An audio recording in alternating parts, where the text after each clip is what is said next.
Are we Gucci? I don't know. I don't know. We'll find out though. Are we? Oh, we are. We are. God damn. Okay.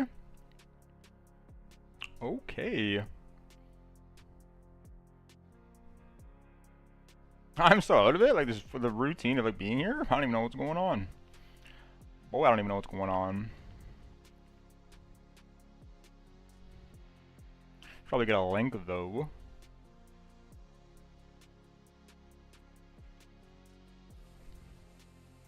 We are back. Oh my god, right? Where do we get off? Where do we get off? It was the middle of the month, right?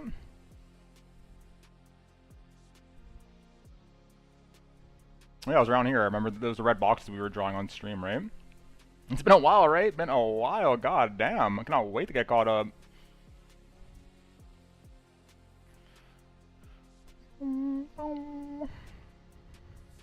Toss on some Skeller for old time's sake.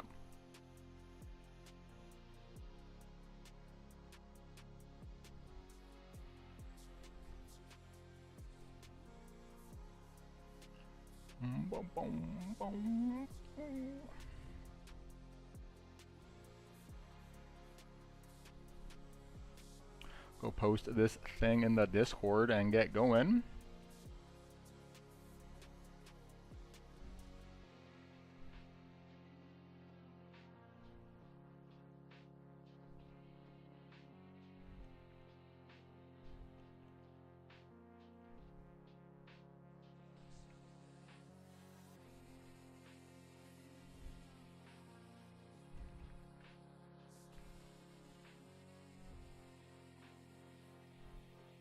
Also, shout out to the plans, right?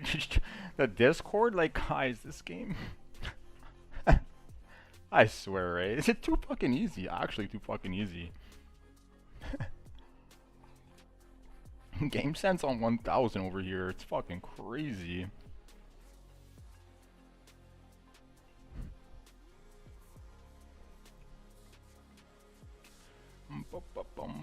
But yeah, we'll quickly get the laptop stuff going.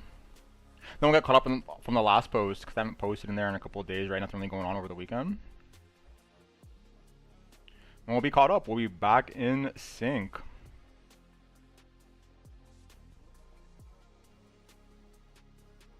Just switch to this.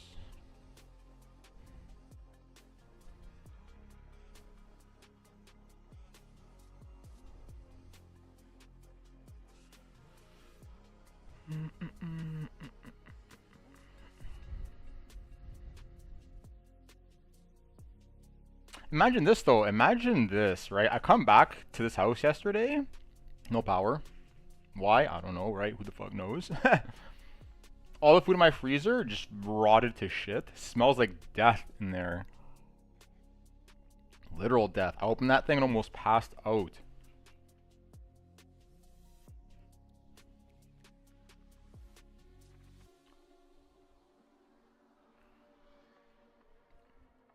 I spent half a day today cleaning that, airing out my house. God damn. It smells like I don't even know what that smells like. If anyone smells that outside of my neighbors, they're gonna be asking questions. Let's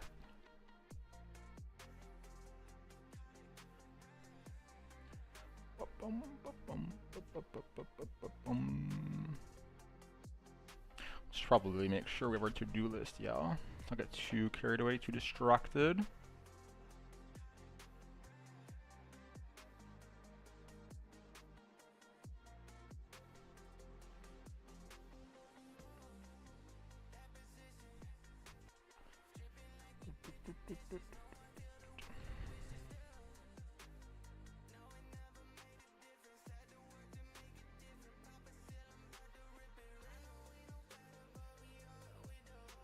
Music seems a little loud, yeah.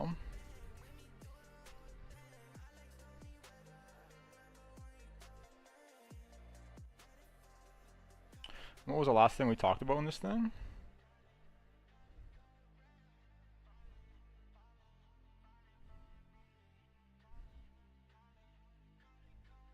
Oh, it was the breakdown, right? Yeah, okay. Okay.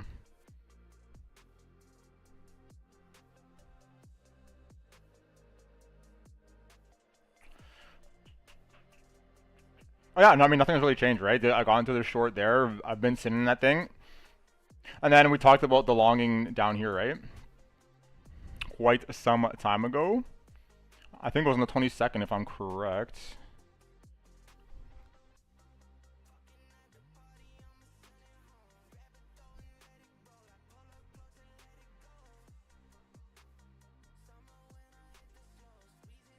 Yeah, okay. Yeah, so we talked about longing in this region, right? I'm not getting this one, but we did end up getting this one, and more so, I took this just because I wanted to hedge the short than anything. Because like, we didn't even finish clearing the whole zone, right?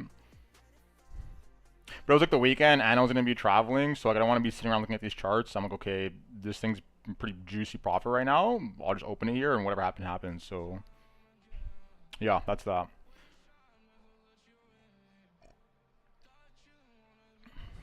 Should probably get everything else set up though. I mean, in terms of right now, I mean, we're kind of just waiting to see what's gonna happen here, right? We'll shout out to our blue line as per usual. Shout out to our lines as per usual, right? As per usual. But yeah, we're gonna see if these highs get taken, right? Kind of looks a little horny to take the highs. Question will be, can we flip this and start to go or nah, right? But let's get caught up on the data, see what's going on here. For anything.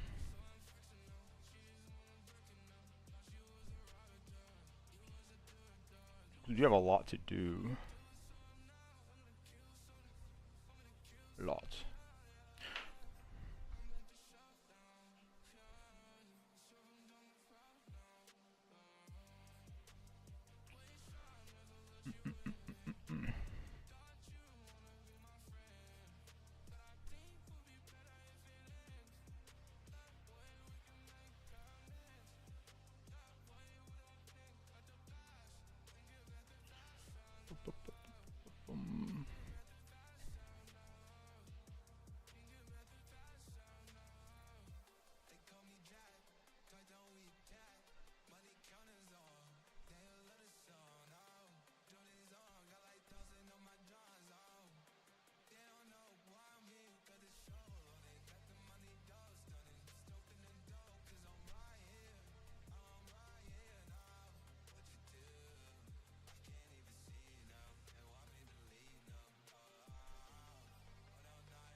Bum bum bum bum bum bum.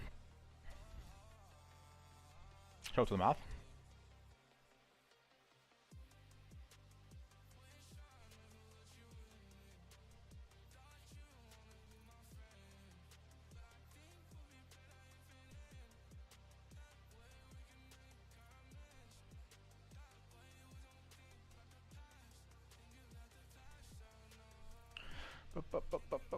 God, it felt so good to go home. God damn, felt so good.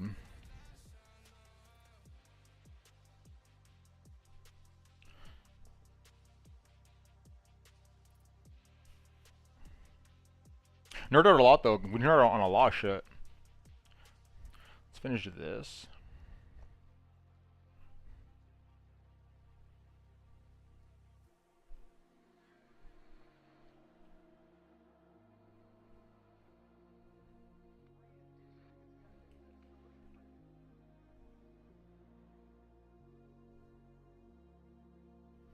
What did I have on this computer? I don't even remember now. Oh yeah, we were tracking this.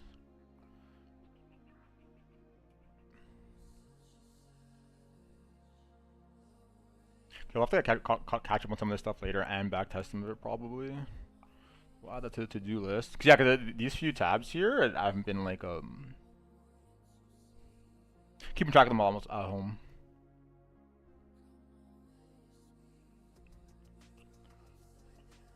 Where is my? I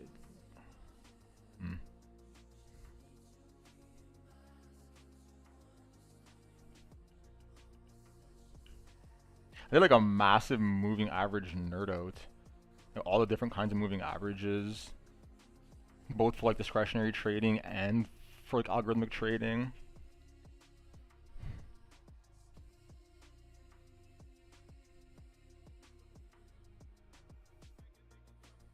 And also an interesting way to kind of like approach quickly scanning shit.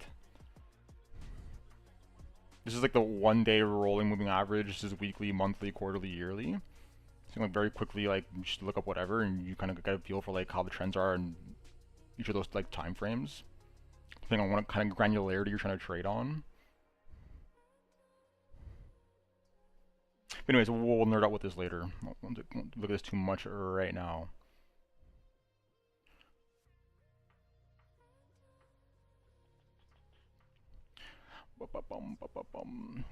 We not set that as that's correct.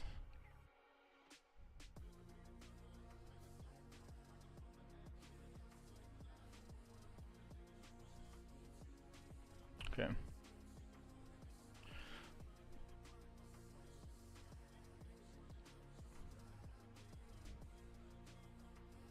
Leave it on this for a little bit while we get everything else going. God, we're so out of it. We don't have anything prepared. Bring this back over here.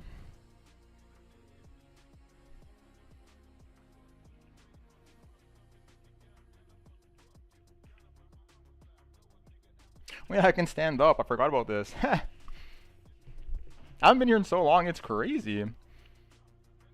Got a standing desk again, but what?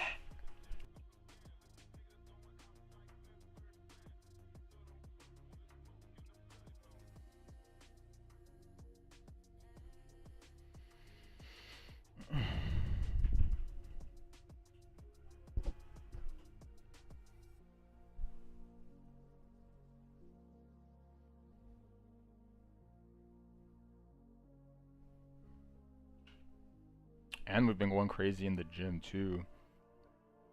Basically hitting PRs on everything right now.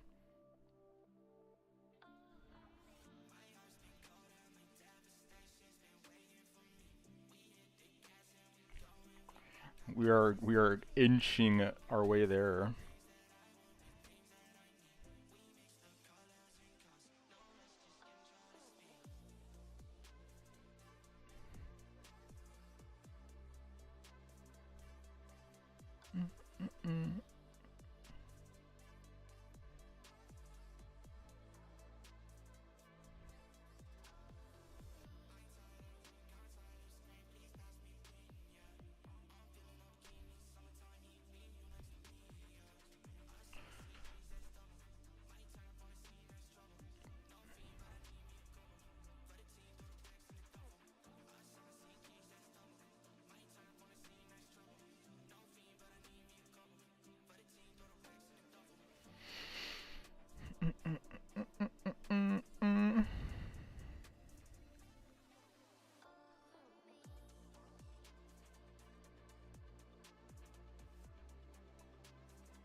I'm hungry.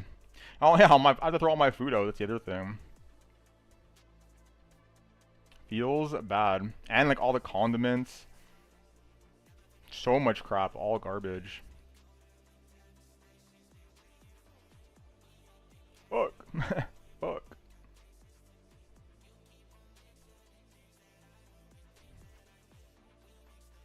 We're gonna have to go on an extravagant shopping spree at the grocery store tomorrow.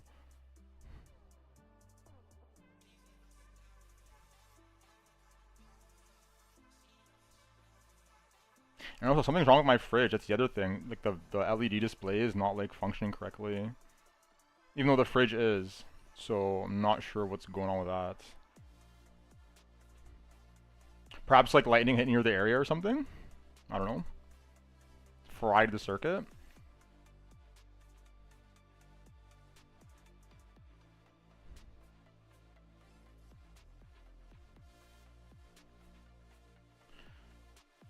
What am I missing here? Oh, yeah.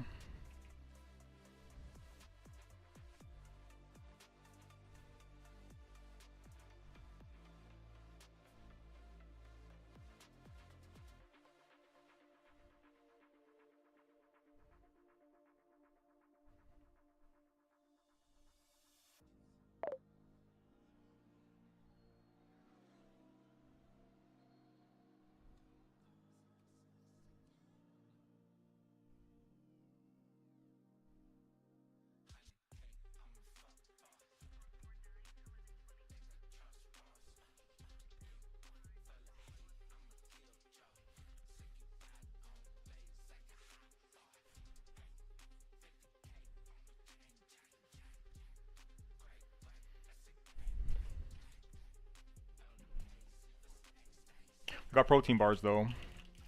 Protein bars to munch on. God damn. Should probably set some alarms on this stuff, yeah. I mean, don't really need to be watching it, but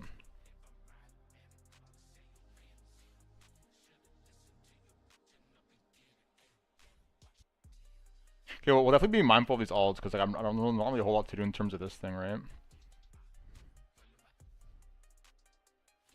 Let's be mindful of getting some alt trades.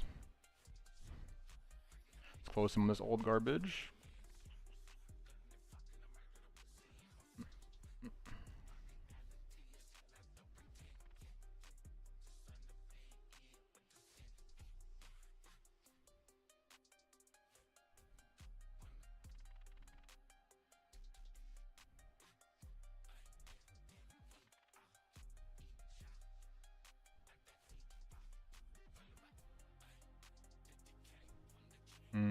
Alright, what should we do with these?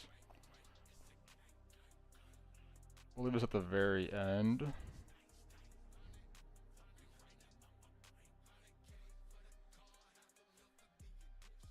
This is gonna undo my settings.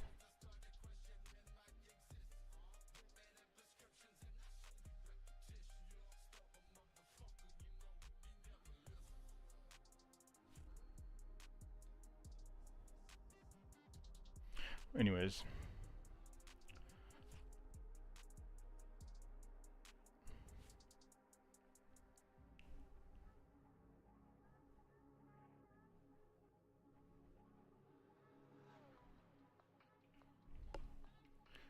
Boom, boom.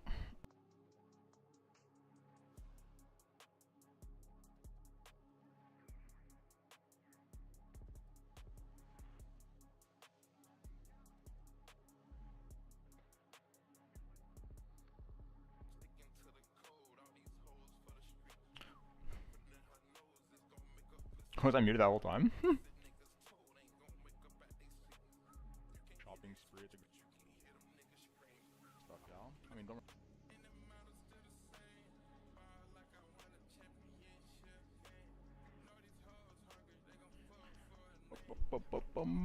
Bum.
And what's the one thing I love about trading on my laptop? I'll say that.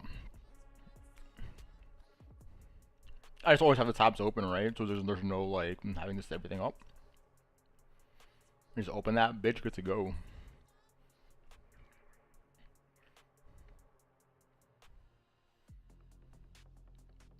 I've just been so lazy to set up like a VM on my computer, but it would be such a huge quality of life boost. Or should get around to doing it, honestly. Should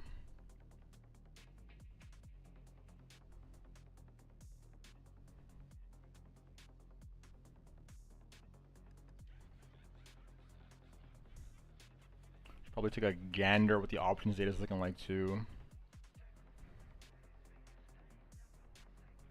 Also,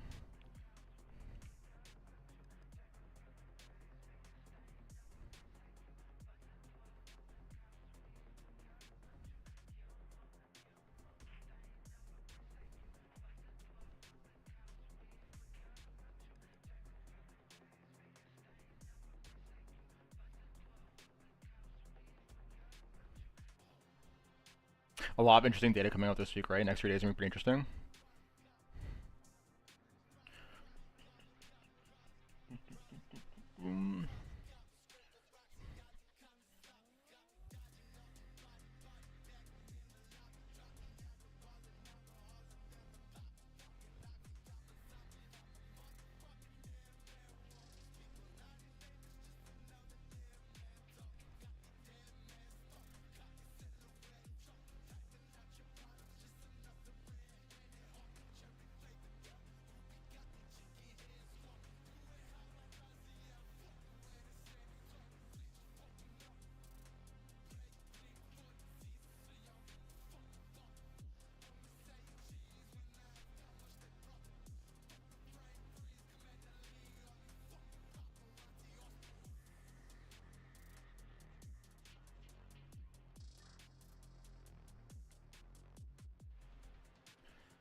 The fuck was that?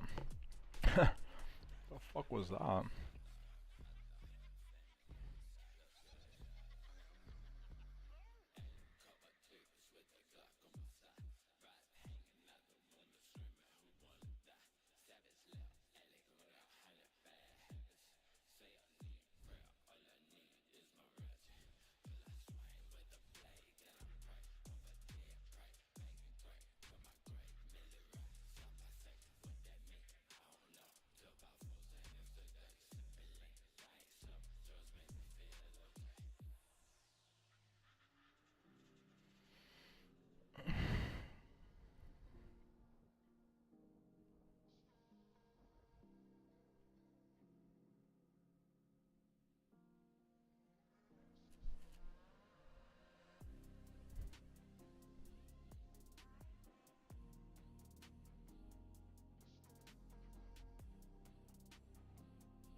Hmm.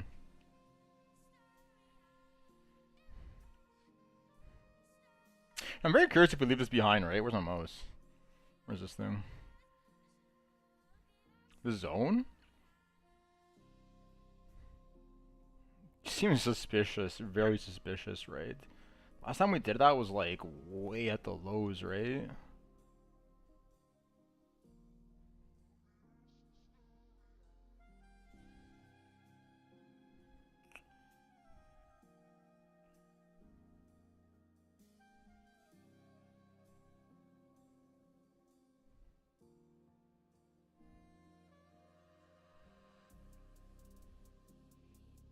There's been like a couple times. Like 3 to be exact. I imagine a lot of people are probably watching this, yeah.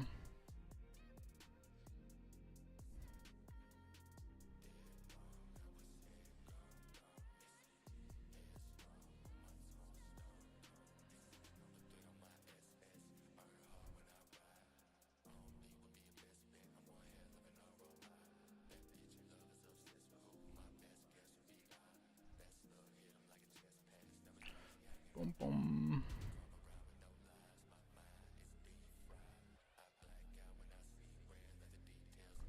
You know, ultimately I think we're going lower, but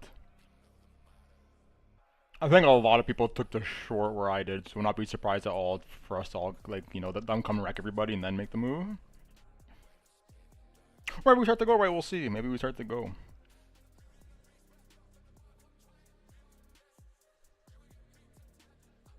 Curious how these start shaping up on the higher time frames.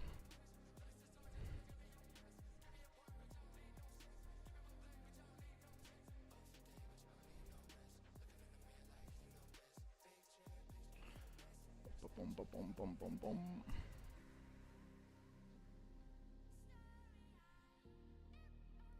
So liquidity looking like up here.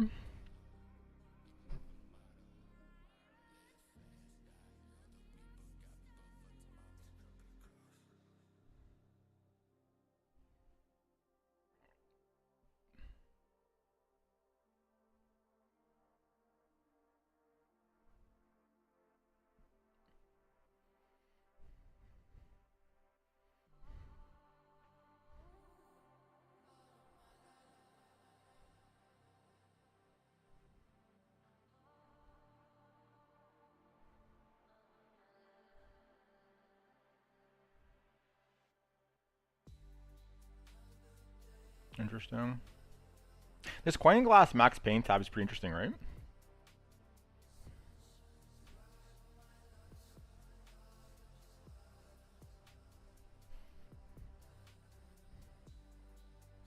You can like tab through the different time frames of Max Pain, and then like the distance, like it visualizes the distance.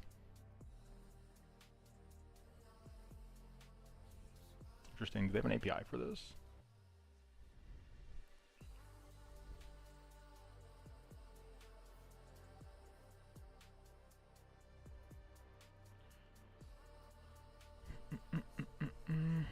Oh yeah, whoops.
Show to the math. God damn, shout to the math. Okay. Done with that for now. What are we doing over here?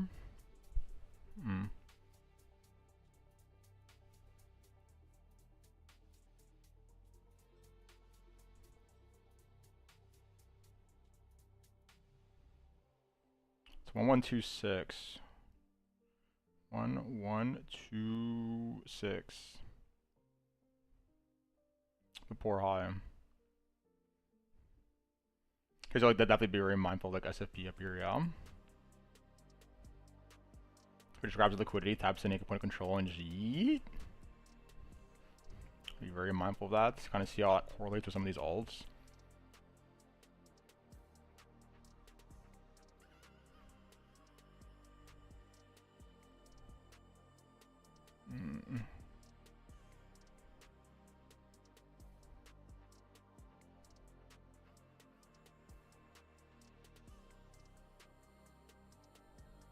Interesting.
These protein bars, oh my god.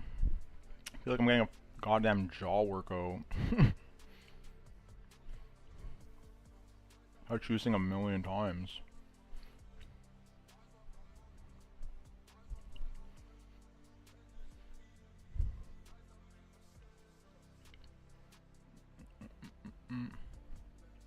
While we nerd out on the open interest. See what's going on, right?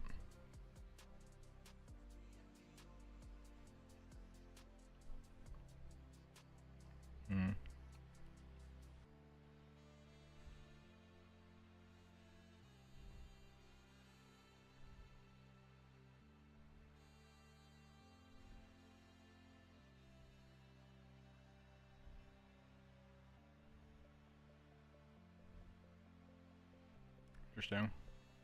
Pretty important level right now. A lot of shorts in here, yeah. A lot of shorts open here that haven't closed. And a lot of longs, like market smashed up here, so like, we'll see, right? Can we keep these guys trapped or not? Or not? And can we save these guys on the long side or not? Or not?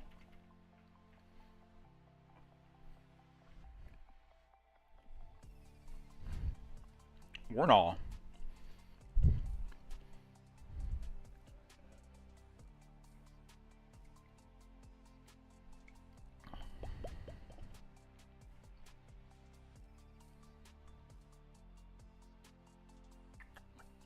If we do start to go lower from here, also need to be mindful of like closing out some of the long.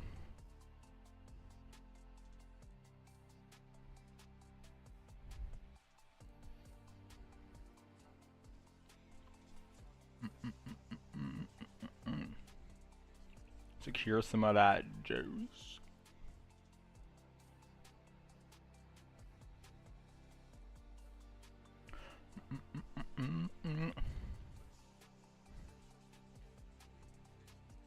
We'll find out, y'all. What's going on here? Are we gonna do one of these thangity things or not? Or not? Or one of these things? Oh yeah, I thought this chart was straight chaos.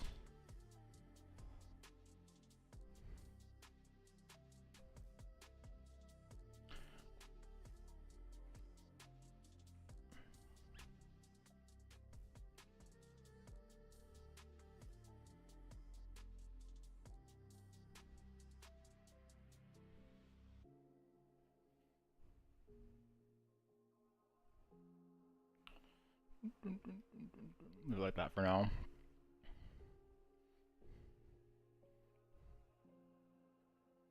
What time is it? 8:51. 8 minutes till a 30-minute candle close. Okay. Need more food.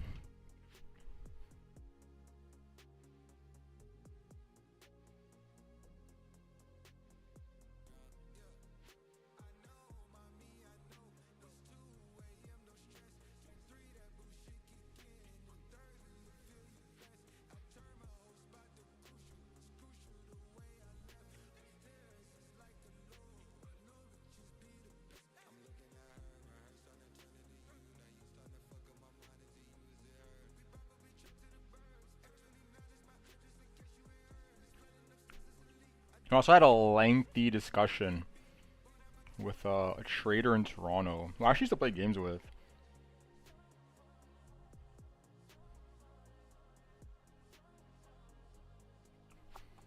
And it might start scalping or day trading some stuff from the traditional market a bit more.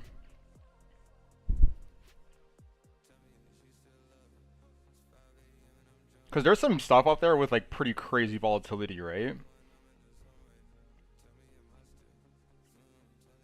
Made me think of NASCAR All Out. Hopefully he comes through because I have some questions for that guy about these low caps.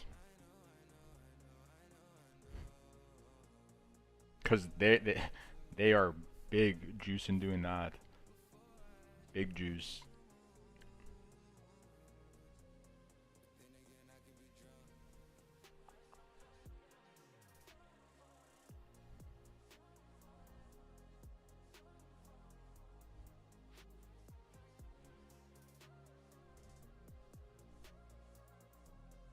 So we might dabble in some of that stuff a bit more, right? Especially in situations when we're already like positioned both ways in biddy. Instead of dabbling in the alts. Or maybe we'll do both.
Also, if people aren't following, I've come to like this guy's account, the White Whale HL, on Twitter. I think he's like the highest ranked P&L trader on Hyperliquid leaderboards. I like how he posts though. You know, clearly not a LARPer, right? Like well thought out, logical posts. Insightful even in some cases.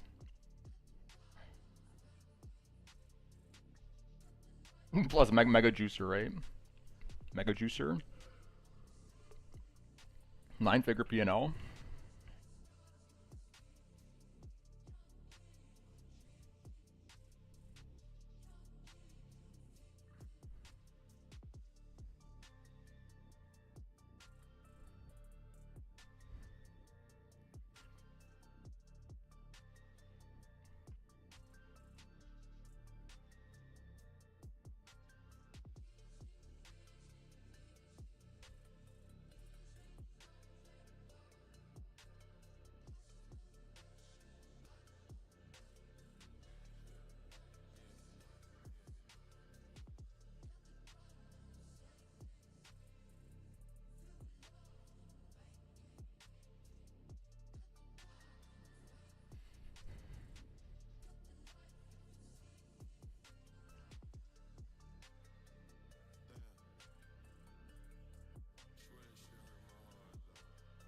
So with everything else right now.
Okay.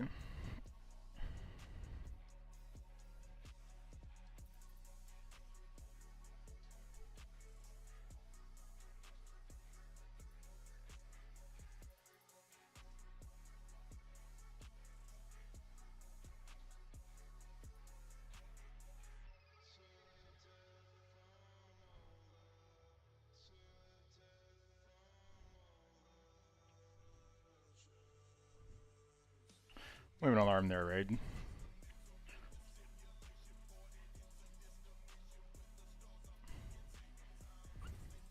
Bum bum bum bum bum bum bum. Kind of just leave that like that.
Oh my god, man. I'm so thankful for Twitter, honestly, guys. It's fucking hilarious. The amount of fucking data that this app produces is honestly fucking hilarious. Reading some of the stuff people put on here, like, honestly, just makes me smile, lightens my day. Oh my gosh, man. Like, how is this who we're trading against? It's hilarious.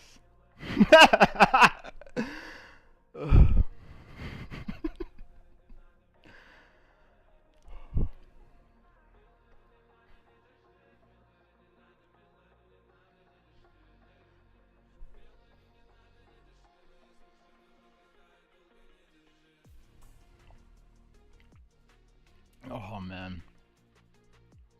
Sometimes I want to make like a YouTube series, right? Where I just like sit here for 10 minutes, just scrolling through social media and just roasting people, right?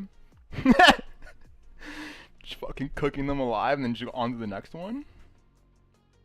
Make it like a 1,000-part series. We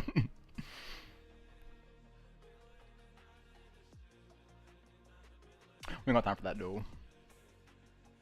More important things to tend to than the lulls.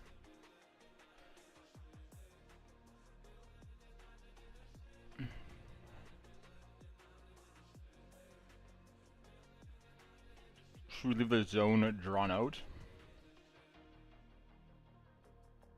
Fuck it. What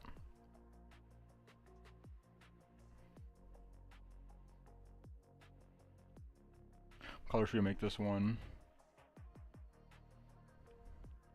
Orange. Orange is the winner.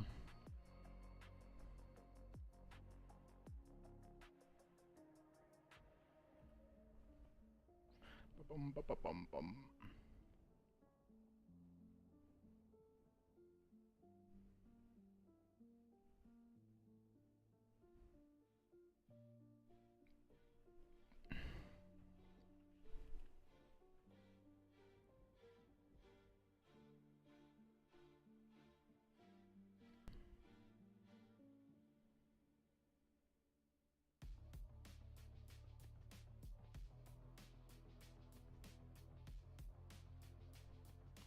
Bum, bum, bum, bum, bum, bum, bum. We'll leave it over here.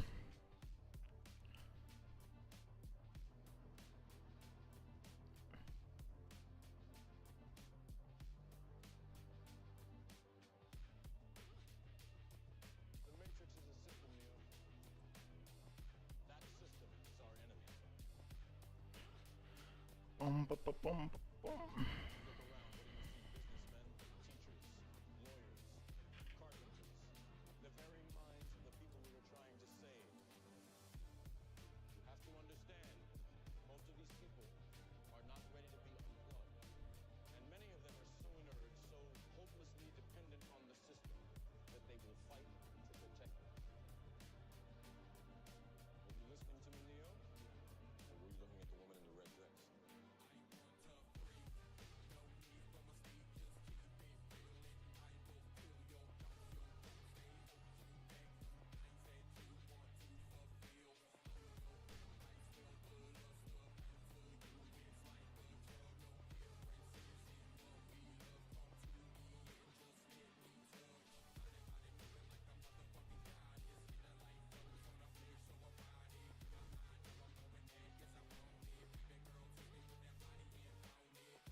Okay, let's get some more protein, because goddamn, I'm so hungry. All I have is protein bars and protein powder, so I have to start stuffing these things down.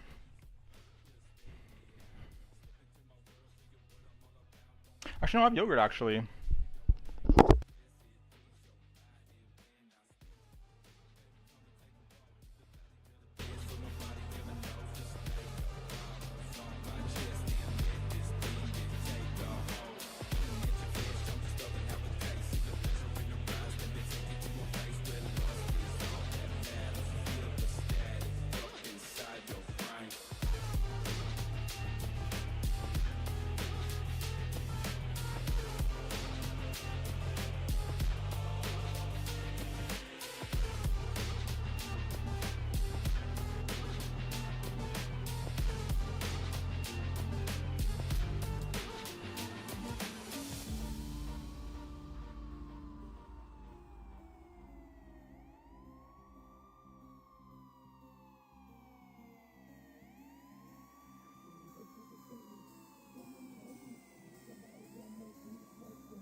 Show to the mouth.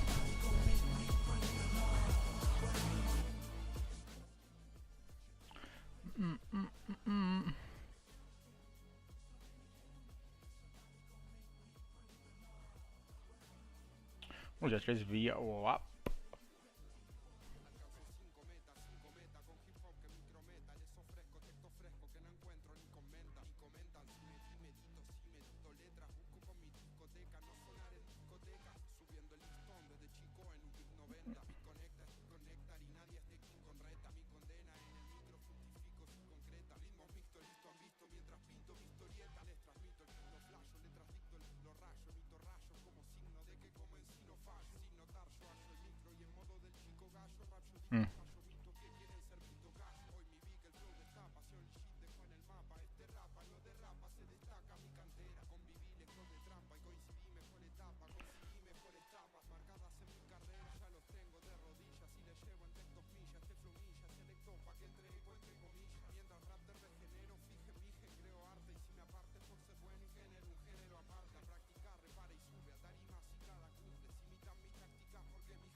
Yeah.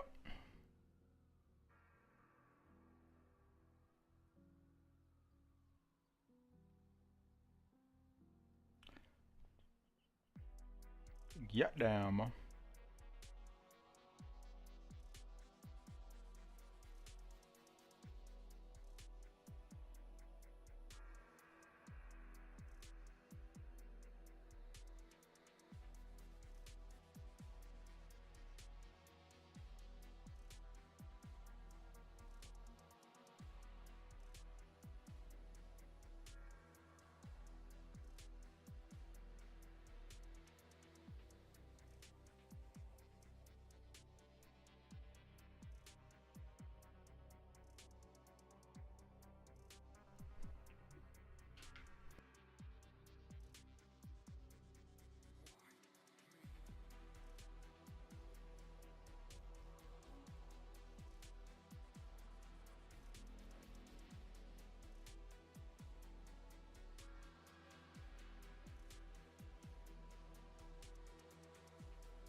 Oh my god, I hate having to fucking do this.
Like this remarkable, the program for this tablet, it doesn't update in the same directory. It doesn't allow you to update it within the same directory. Every single time you update this thing, you have to make a new folder and then change the path link to the new one, put it back, and then delete the old folder. Like what? Literally unfucking heard of, right?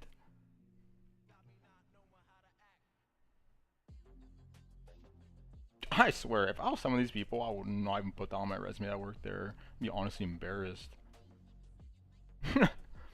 Literally embarrassed.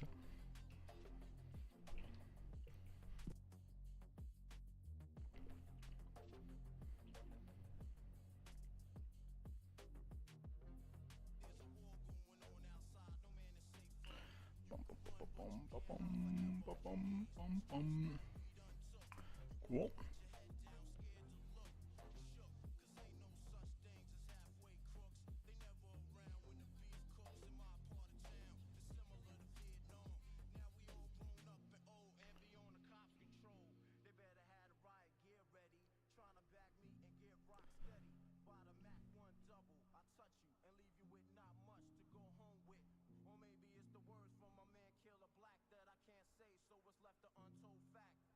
So everything else do actually, I've not checked in this today. Make a new tab.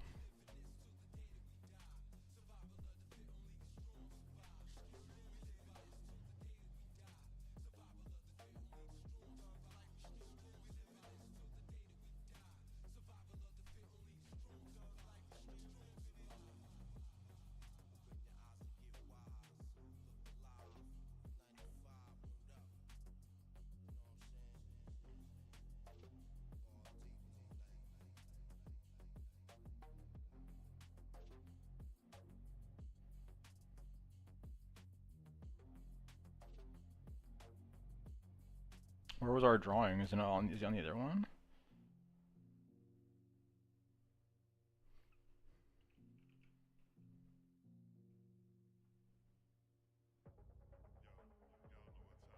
Do we delete it? Hmm.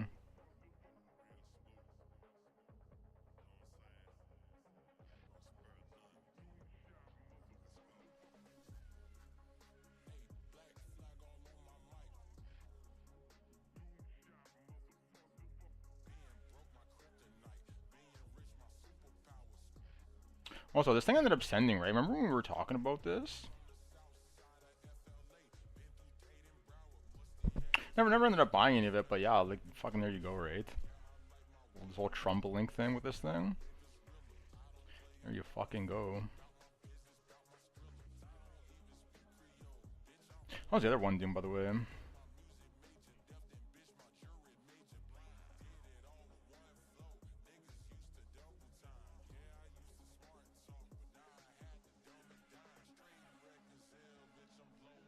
It's all the same chart.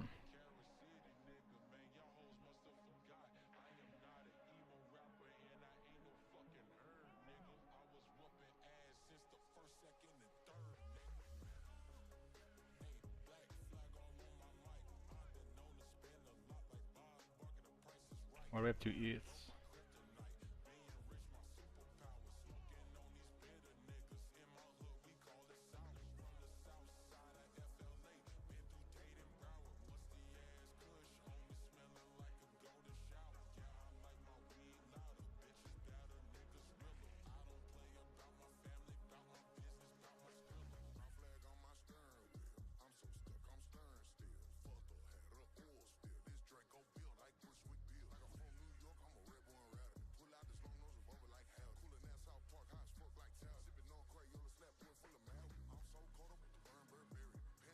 Probably looking at the volume on these, right? Should probably be looking at the volume.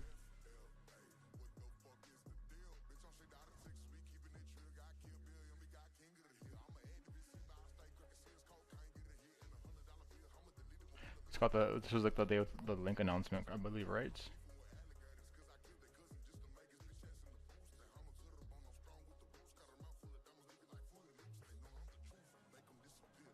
Yeah, some of these alts are looking mega cooked, goddamn.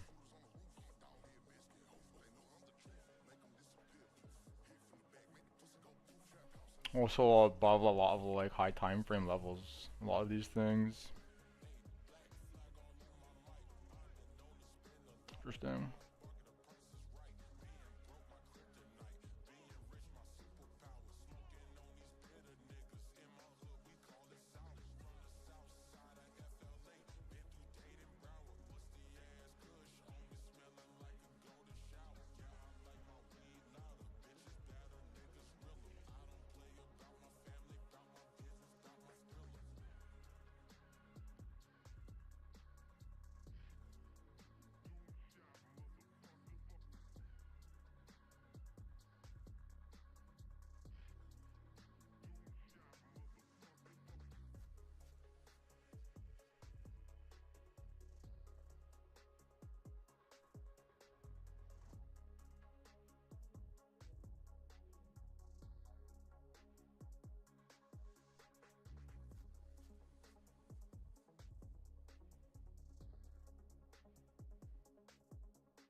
Yeah, all the financials, right?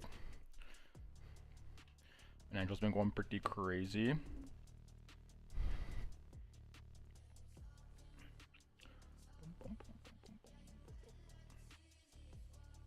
Gap has been filled on this thing.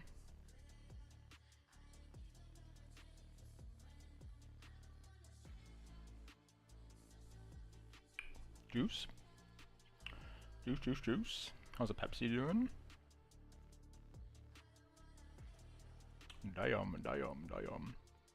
But juicing so far as well, right? Shout out to those plays.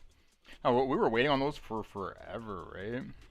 Forever. We were talking about them when they were like not at the highs, but must have been like April or something. Maybe even before that.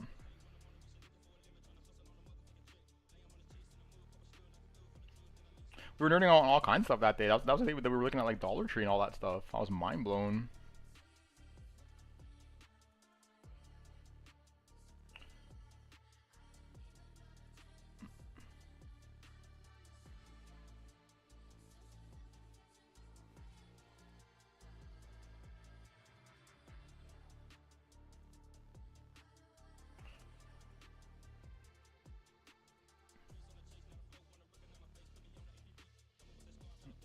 Hmm.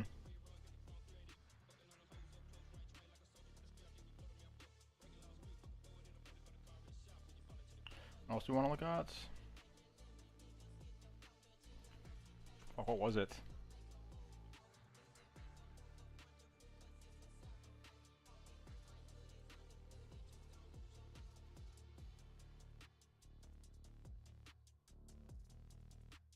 Oh yeah. Hmm.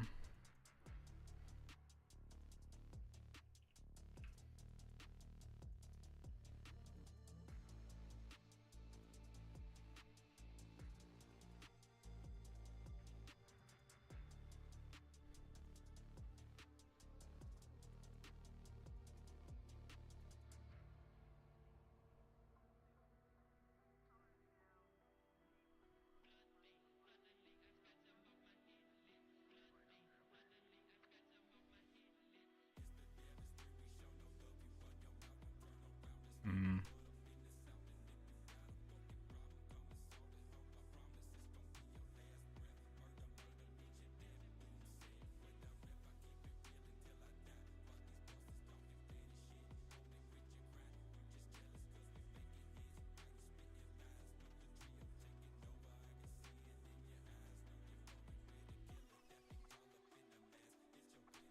These weed stocks are gonna be interesting, right? Because there's like some pretty interesting news potentially with this stuff.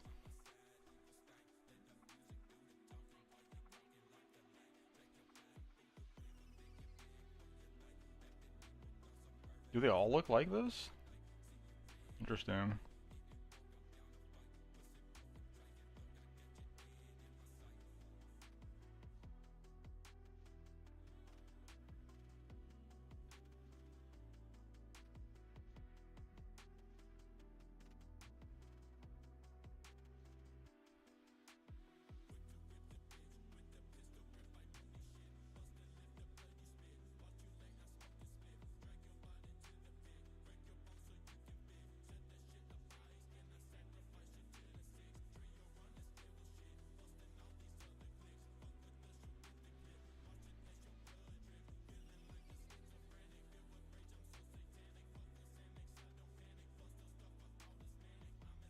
Oh yeah, we're definitely late on some of these for sure, right? People are already positioned.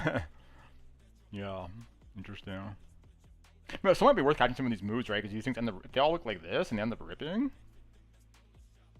We're definitely late to like the accumulation, right? People are already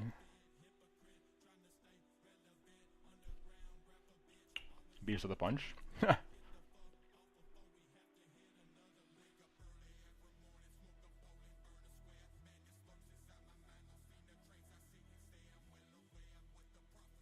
Hmm.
Yeah. I don't know if anybody watches the chart, guys, but that one Dan guy has been talking about this. God, the guy was ahead. Should have listened more carefully. He was talking about this rotation some time ago this summer. Interesting.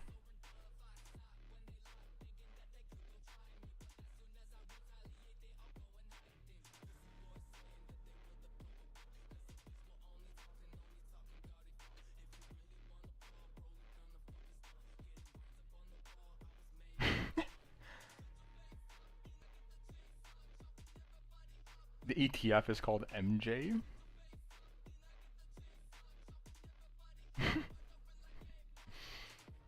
And the other one's called YOLO. Is this real fucking life?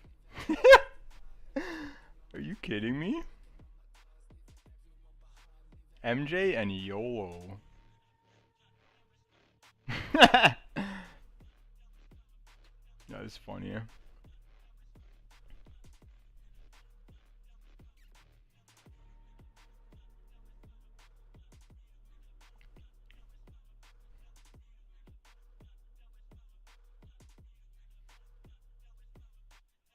I'll just something out of curiosity. Damn. Interesting, looking a little sus.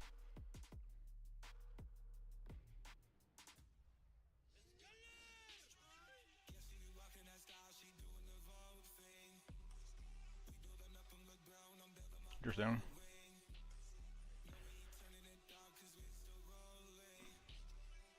What was I watching the other day? Fuck, what was the ticker?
Damn.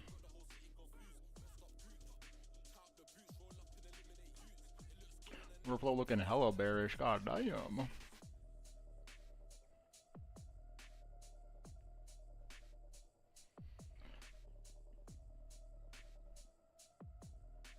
Are you guys underwater yet? Are all the longs underwater yet? I think I said a little bit lower time frame.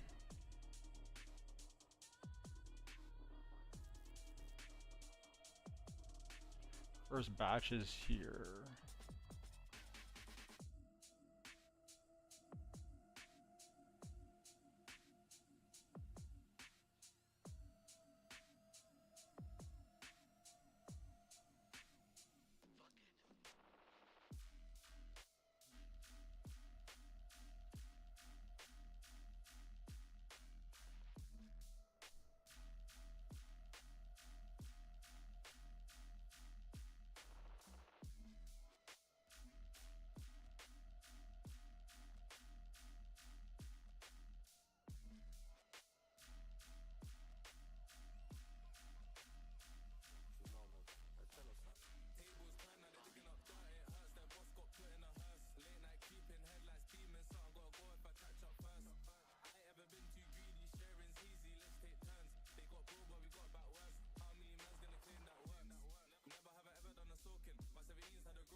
Interesting.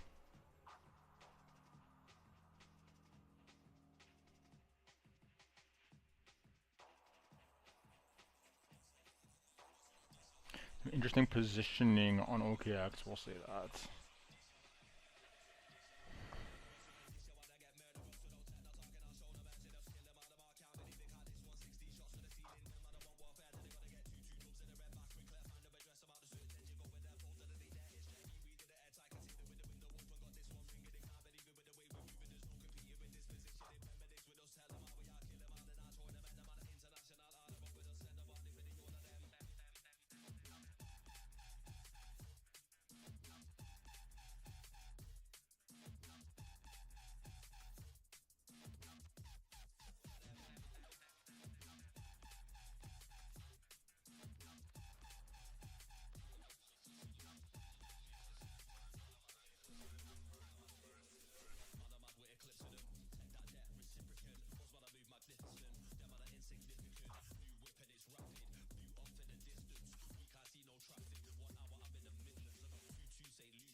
boom, boom, boom.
Boom, boom, boom, boom, boom, boom, boom.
The fuck?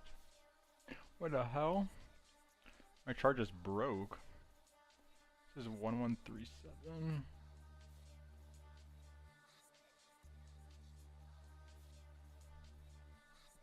About a green box, right? So basically nothing has changed. Nothing has changed. If we even make it there, right? So I might start rolling over right now. Better hope they got one of these or one of these, right? Because right now it's looking a little sus, right?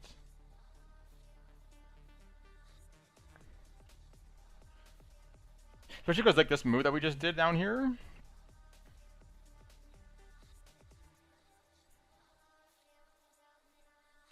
here to here. This is like the previous week value high, and this is the low, and we just did the whole thing, right?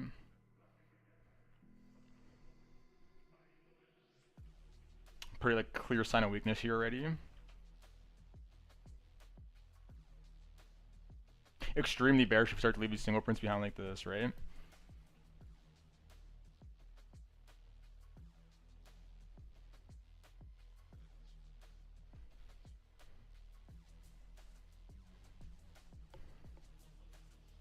Because if we don't come stop out the shorts that are here, if these people get away with this, boy, that's pretty bearish, pretty bearish.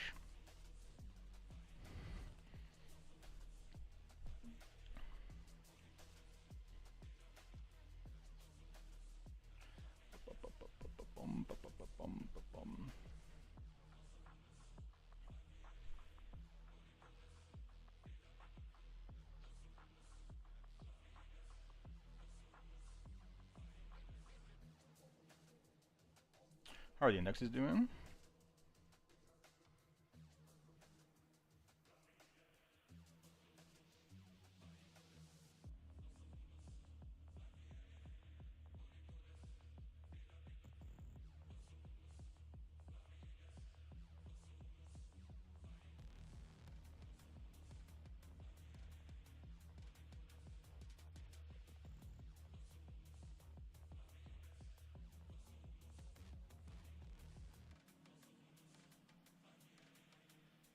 Why is anything loading? What the fuck? What the hell's going on?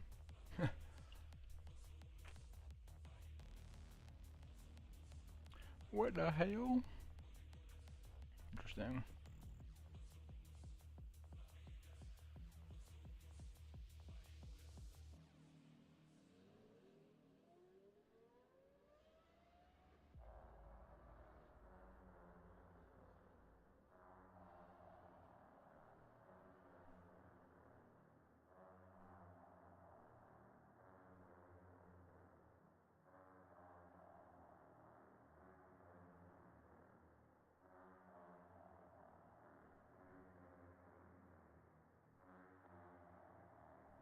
It's one we just had, right?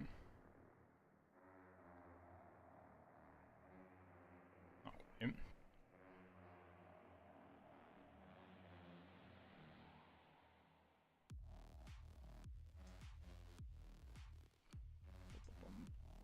Interesting.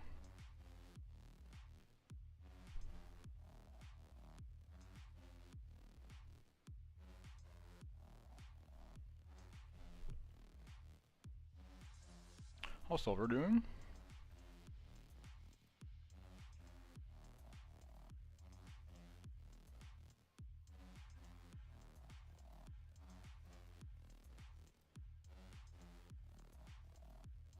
God damn.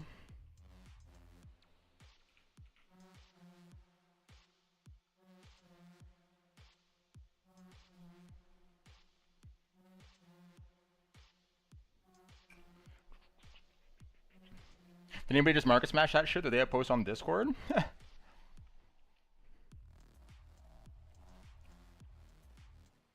I was watching this shit like a motherfucking hawk.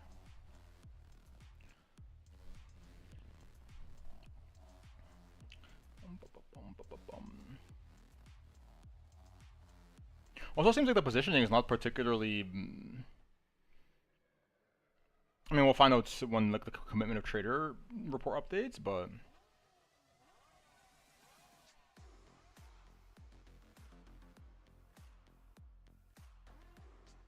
Not overly long by any means. But that can change a lot in a week though, obviously, so let's not look at that too much.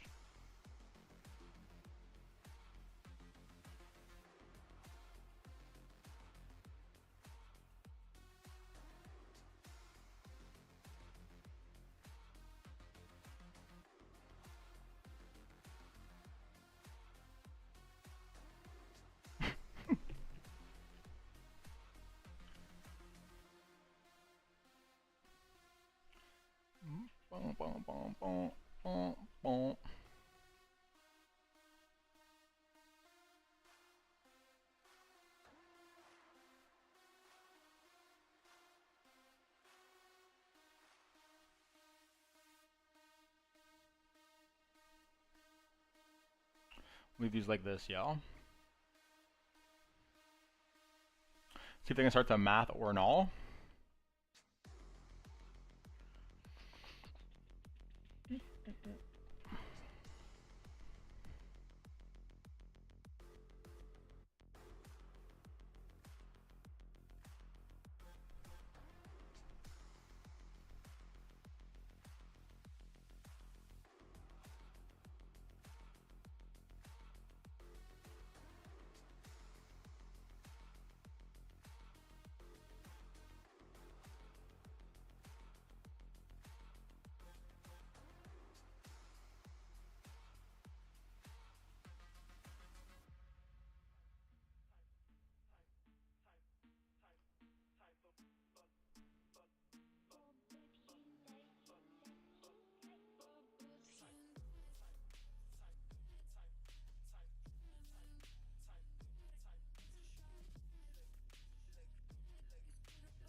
I'm muted, my bad. Yeah, I'm well. How are you? How are you?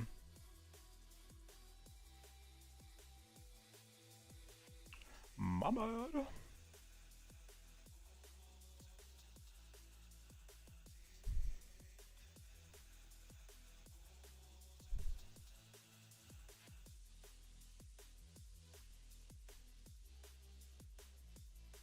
Your name's familiar. Your name is familiar. I remember talking to you before.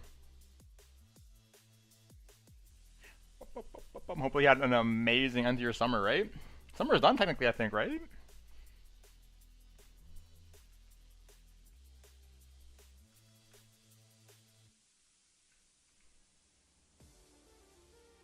No, I guess not yet. Oh, there's a little bit left.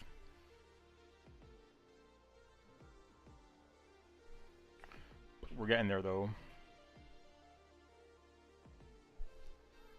Hope everybody's prepared to end the year strong, right?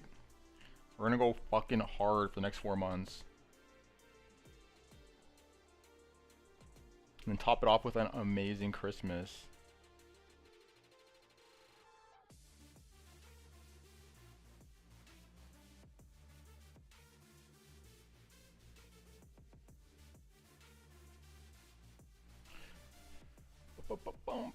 What's going on over here? What's going on? The thing with this YouTube stuff is like there's no way to see people's like chat history. I mean, I guess there is, yeah. Sometimes they load, but it doesn't go back. It just like it loads infinitely. Maybe it's like a browser issue. I think we tested this before though. For sure, it was not just the browser.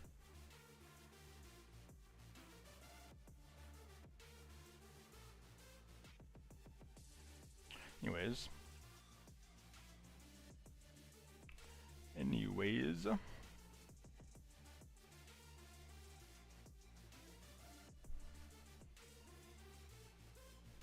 We start a 30-minute candle.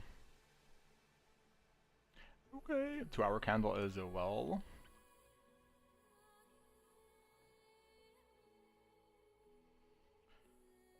I'll be trading this prop firm 50k account, and I took one trade this morning, 2600.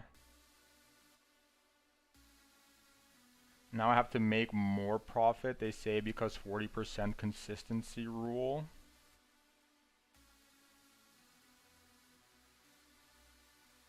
I'm not sure what 40% consistency means. Also, what's the math on that? 50k account, you made 2600.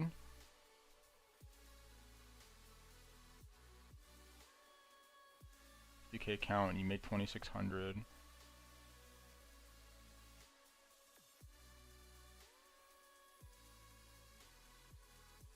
Something doesn't sound right there, right? Something does not sound right. Sounds like you're risking a lot per trade if you made that in one trade.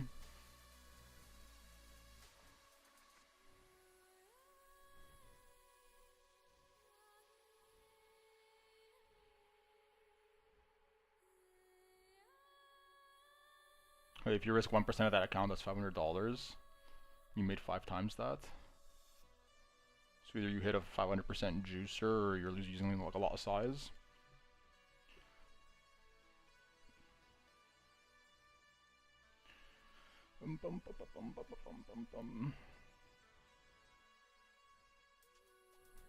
I trade 4 mini to pass the account. I'm not sure, I've never used a prop firm, so I don't know what's looking like what passing an account requires. I don't know what their rules are. And even more so for the specific service you're using.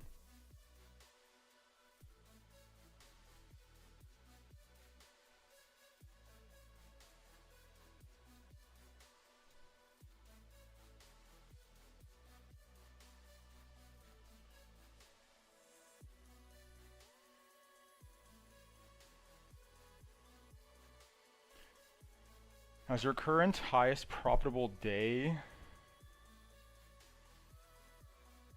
you require a total profit.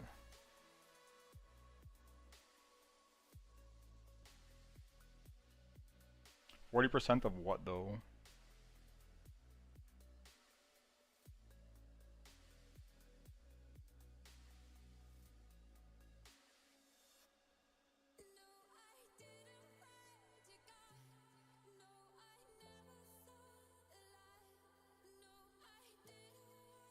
I'm not. Do you have like the documentation so I can actually read it?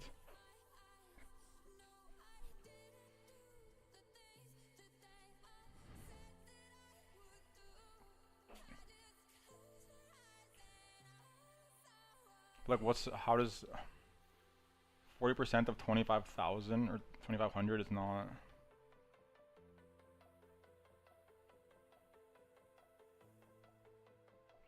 Like it's 1,000, right? So why is that? How did you end up with $6,424.01?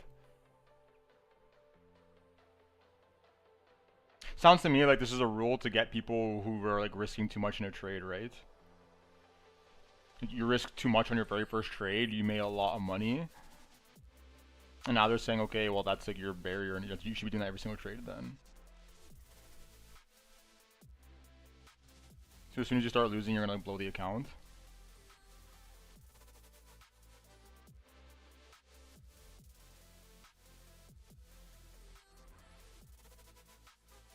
$1,000 correct, but I make more this morning. That was the problem.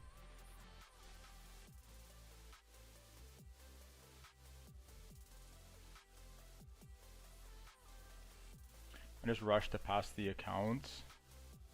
Yeah, you shouldn't be doing that.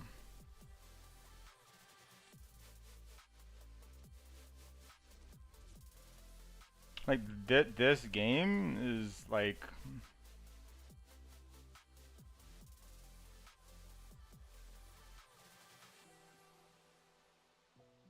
Like, this game is like your account P&L, right? At the end of the day, this is what summarizes the entire game.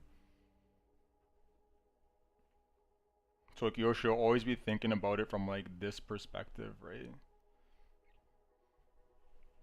And anytime that you're doing something that's like destructive to this, such as like rushing trades, you're just building bad habits that's gonna hurt this down like the long run.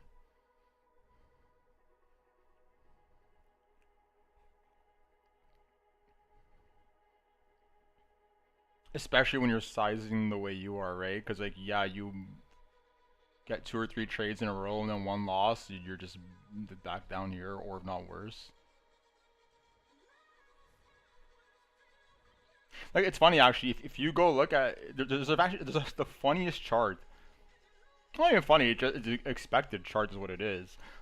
It tracks all the traders on Hyperliquid, their P&L, and the chart is just this, right? Down fucking only, over time. Because most people, they might make some money randomly, but they don't keep it, right? That's the problem. No one ever keeps the money. They don't know what they're actually doing. So once you play the game enough times, you're ending up down here like everybody else. So yeah, you really need to avoid bad habits because this game does not tolerate them. Unless you have very good risk management, right?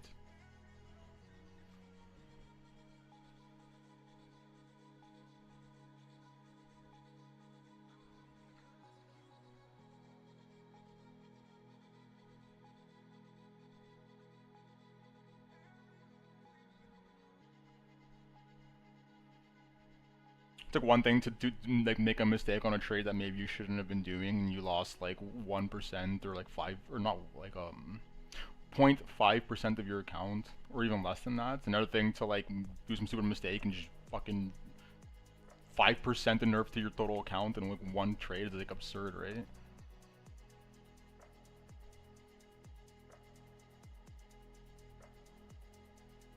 At least as a beginner, at least as a beginner.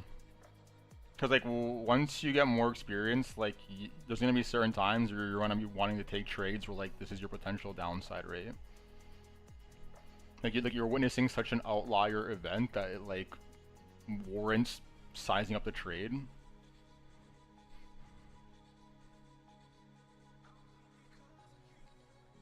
And go for the home run.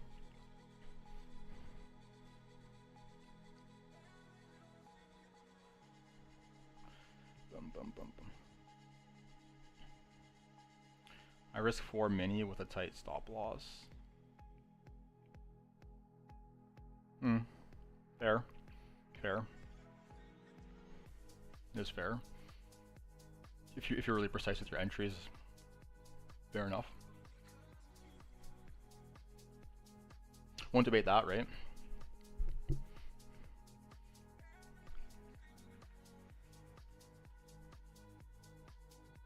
Because it definitely depends on how you trade for sure. Because like for me, like I'm nothing more like on the precise entry side than like the larger time frame, wait for confirmation and then enter with like some like massive stop loss kind of thing. Like I'm sure some people waited for this long to get in and they probably took it like this, right? Like something in this zone with like their stop loss down here. And they're like targeting like whatever it is, like the highs. Whereas like me personally, I would like here with like a way tighter stop loss.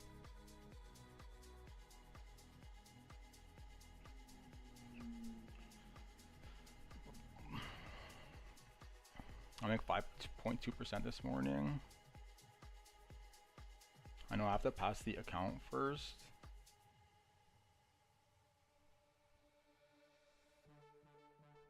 In order to be more conservative, that makes no sense. Why do you say that? That makes no sense.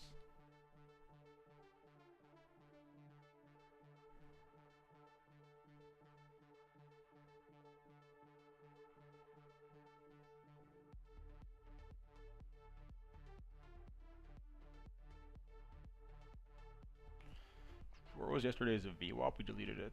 Oh.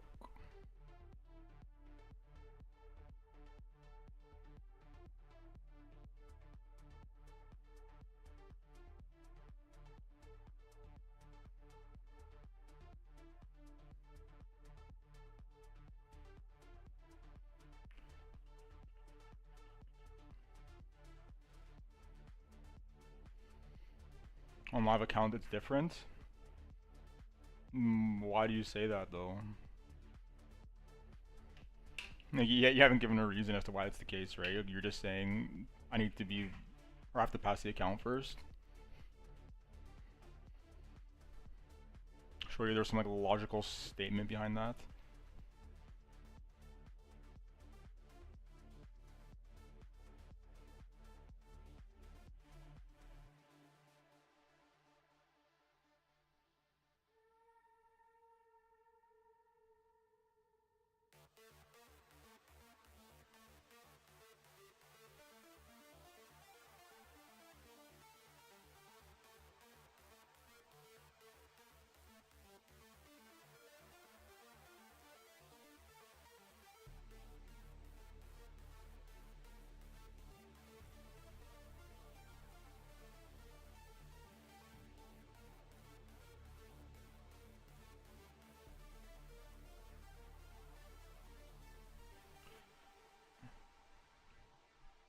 Because on live account, you get pay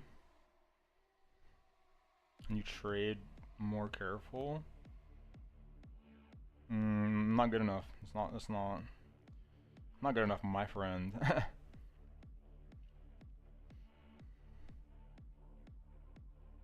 Every single trade should be the exact same, right?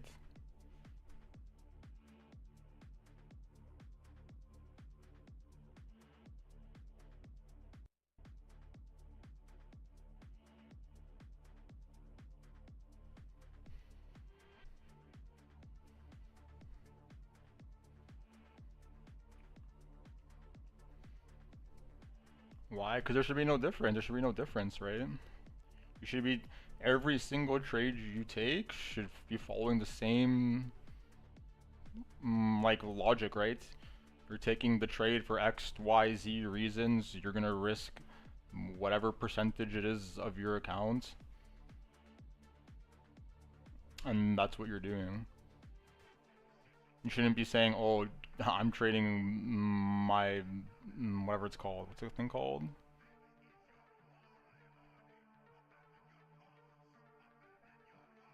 What is it called?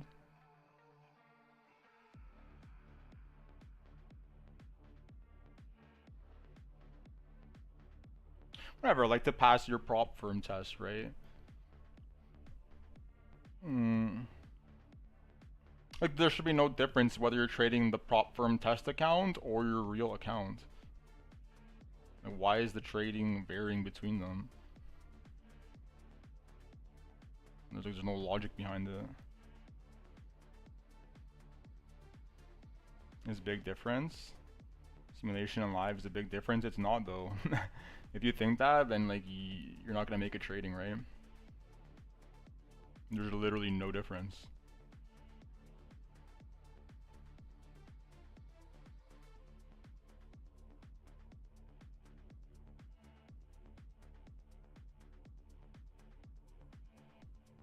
Like if I'm looking at this price action right now and I'm just thinking to myself, maybe I'll get in onto a long after like the full day rotation of value, okay?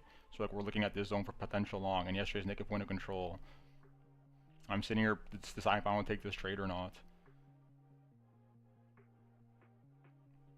What about that thought process changed from being a demo account to a real one? Nothing. I'm eyeing the zone. I'm going to be looking at the data and the structure on the low time frame when we get to this zone, and I'm going to decide if I'm taking the trade or not. Doesn't matter if it's a demo account or not.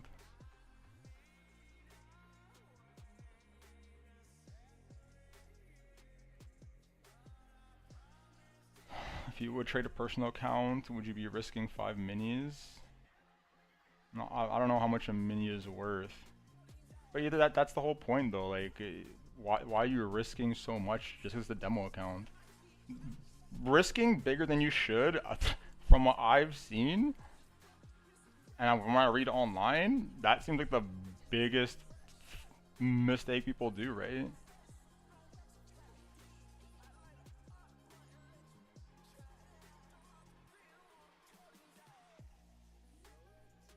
By far. By far.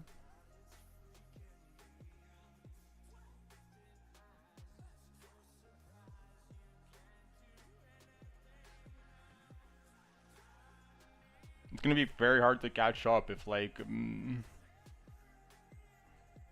okay, like you start here with your PNL, right?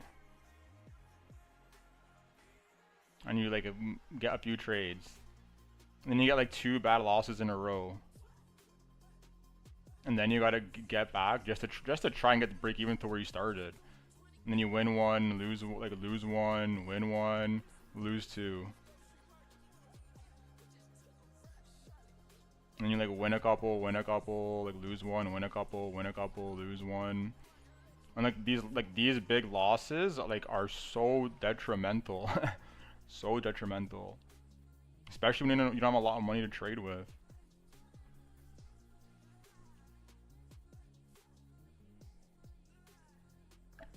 Because then you're gonna want to chase the gains back even more. Then you're gonna start taking like stupid trades and whatnot. Also, I have a live account. I don't risk much. That should be on your demo account then, right? On the prop firm test.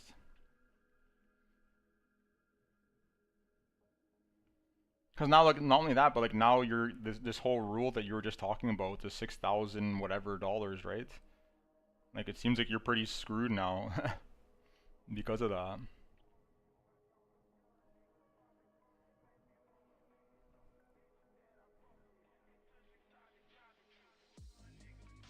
Like the ideal PNL curve, like it looks like this, right?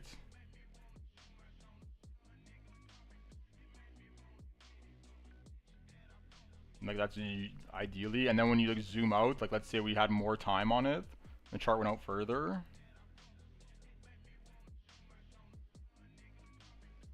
It's like it's doing this.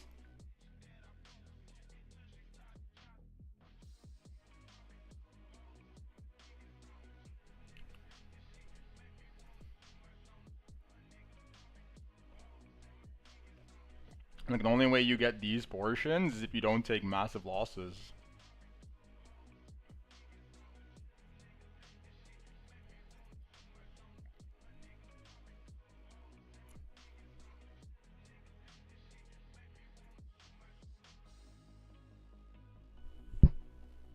Because like there are things that people like don't keep in mind, right? Like just remember all things people don't keep in mind. Like okay, let's say I have a 50% win rate, and I'm taking a trade here with my stop loss here, right? And I have like some target. Every time I take a loss, I'm reaching this maximum loss for that trade, right? So 50% of the trades that I lose, I'm guaranteed to take this loss every time. But when you have winning trades, you're not guaranteed to reach your target, right? A lot of times it'll like come to here and then like reverse, or come to here and reverse. So like you have to account for that.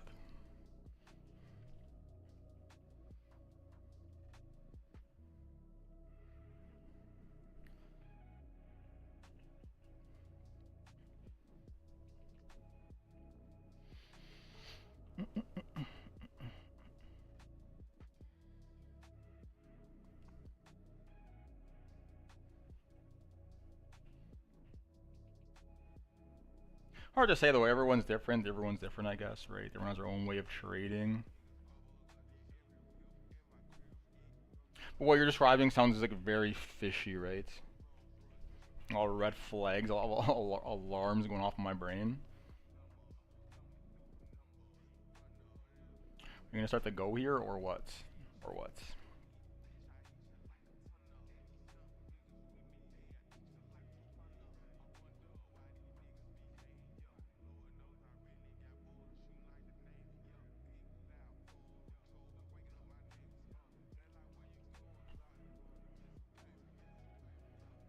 Mm-mm.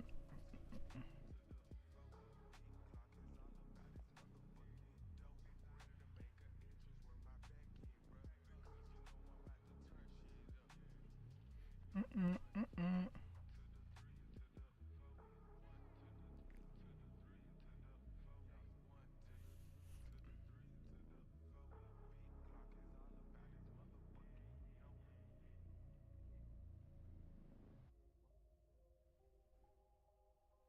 You know what I would suggest, right? If you really care, if you really want to make it in this game, take the time to like try different things, right?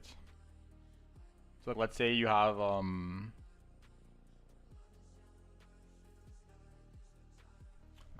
to trade with, like split it up.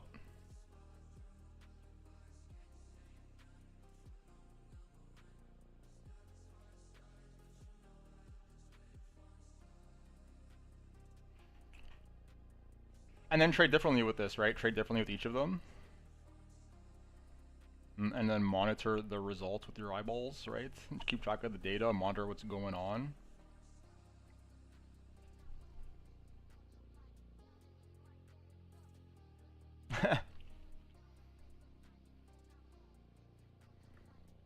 Because then, like this one you can do whatever you're doing, right? Like risking whatever number you're doing, like 5% per trade. On this one, you can risk 1%. On this one, you can always, like, let's say you enter using a fib, right? And you enter with like the fib, like always shave at like the 3.5 or the 3.82, or always shave if it starts to pull back to these levels. And then the other one, just like don't shave at all. Enter the trades and let's let them go. And then like, you can see, right, which account is like how is the P&L curve developing for each of these.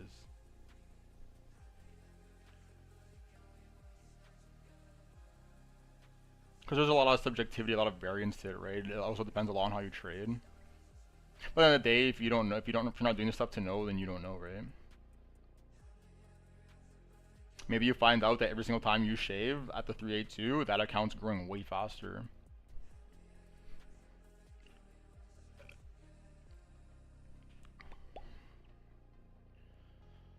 Tomorrow I trade only one contract or two micro. I'm not sure how the sizing works for that, because but I would say like you should be sizing it based on a percentage of your accounts. Usually people do.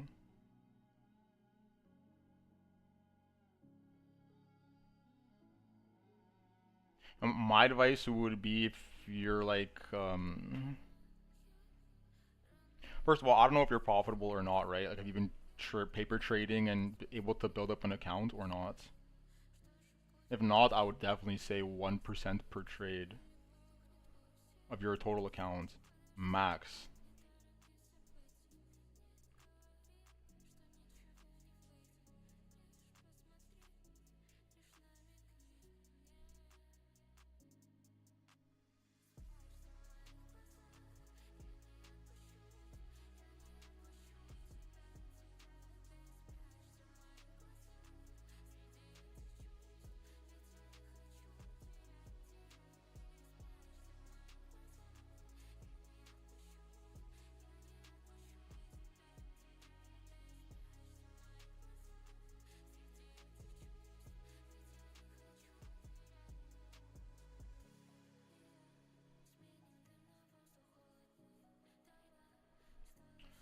Max 1%, no more than that.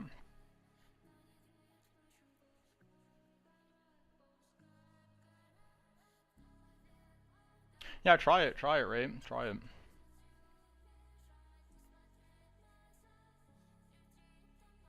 You know, it is very, it's, like, you know, I'll tell you, risk 1% of your account every trade and try to blow up your account. Try to do it. You can't, right? You literally can't.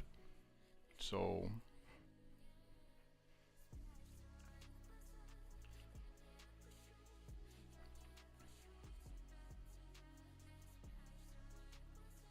cause like that drawing I had,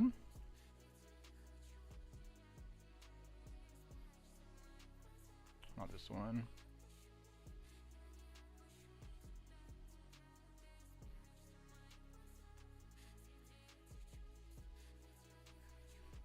Like this zone of the chart, when you look at your trading history, is gonna consist of like win loss, and but they're all like they're small, right? Like a stop out break even or like tiny profit shaped with the 382, and then you're gonna get one that just like goes, right? Like some trade that just runs, and you get like you juice, and that one trade like cancels out all the losses and then some, and that's when you start to like climb on your count P&L curve, and then you repeat, right? But you have to be dedicated to this process, right? It's not about the one trade. It's about your account. It's about like the 1,000, 2,000, 5,000 trades you're gonna be taking. And it's about, you know, consistently sticking to your protocol and doing the right thing. Because like let's say you do this, right? Let's say you're doing this, and you're risking 1% of your account, and your account's like finally growing. Boom, boom. And then up here, you're like, fuck it, yo, I'm the best. And you take some trade where you risk 10% of your account, and you're wrong, you're right back down, right? You undid like weeks of trading potentially.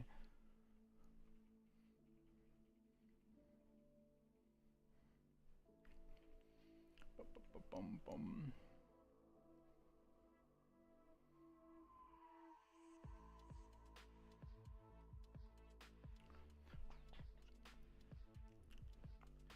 Like I've never done it to that extreme, but like for in the first like year, yeah, like there was definitely like some moments in the earlier portion where that would happen to me, right? Like one bad trade would ruin like the last like 2-3 days of trades, kind of thing.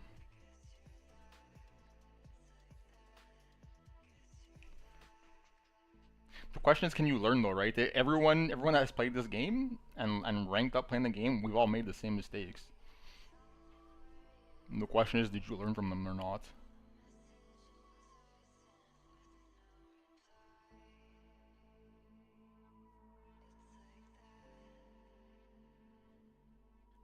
So why journaling is important too.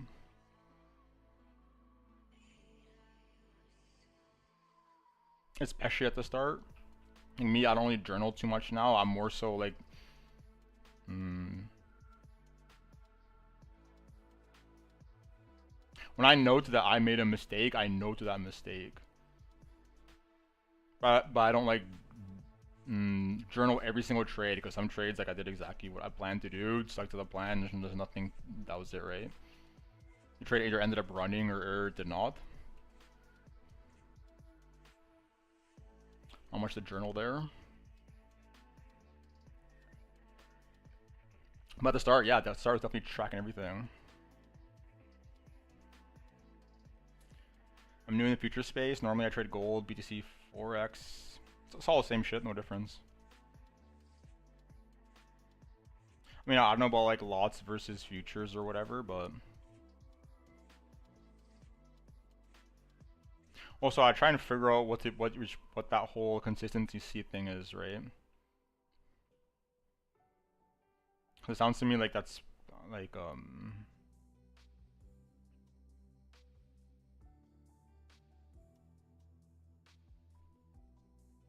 I need to understand what this rule means exactly, right?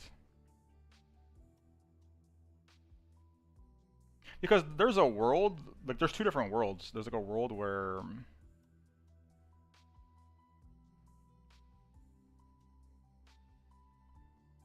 like person A made the demo, like the prop firm challenge account, and they risked like 10% of their account in the very first trade, and then they made like the 2500 or whatever. And then there's like person B who like risked like 1%, and they just got some like crazy trade, like it actually went up like 500+%. For whatever reason, right? Unlikely, but just for the sake of discussion. And then they make the same amounts. Like, but like these people like obviously operated very differently. So I'm curious, like, how this situation is addressed based on the rule that you're talking about.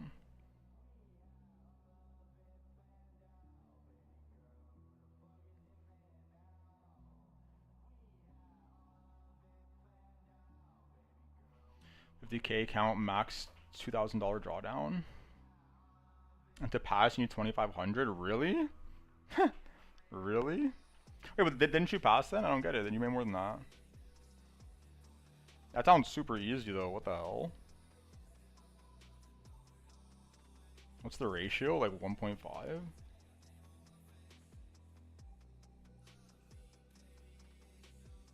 What? Yeah, it's less than that. 1.25 RR ratio on like realized R. People fail that? That's funny.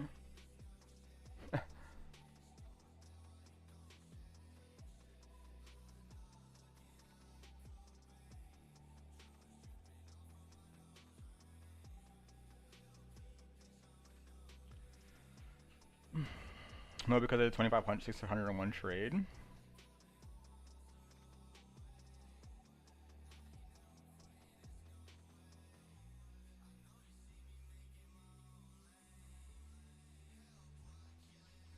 Makes sense. It makes sense, right? Like you made that money in one trade, correct? The 2,500. Was it the first trade?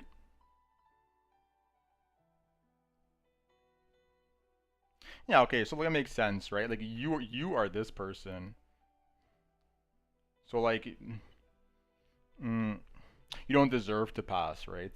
Straight up.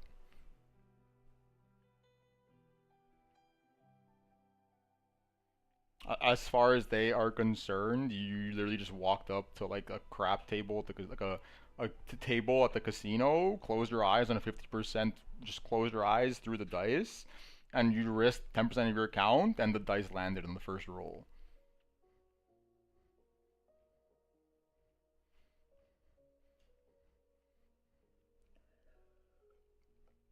Plus, this scenario is like a red flag, right? This scenario right here is a red flag, massive red flag.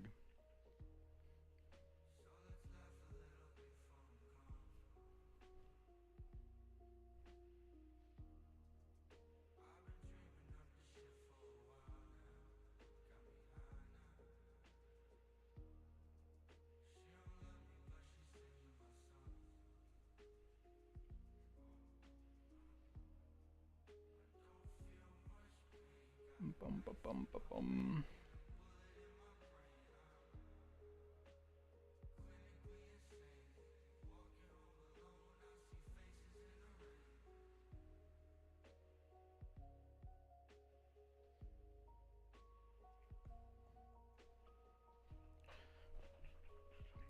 Because my question is, how much would you have lost if you lost that trade?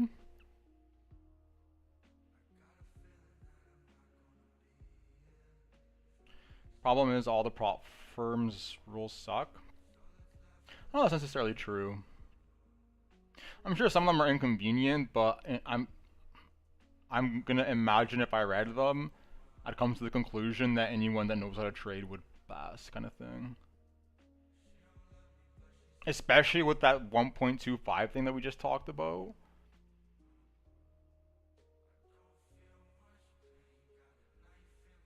Like that's such a low realized R on the account. It's crazy, right? You can trade so passively to do this, so passively, like taking very little risk, right?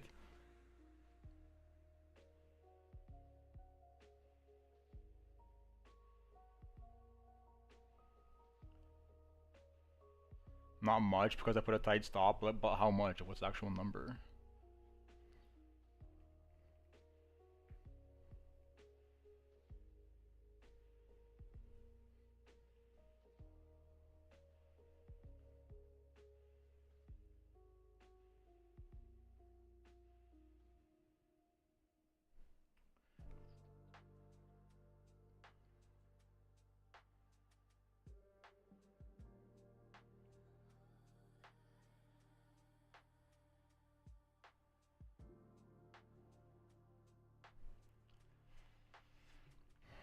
You lost 100 and you made 2,500? What? So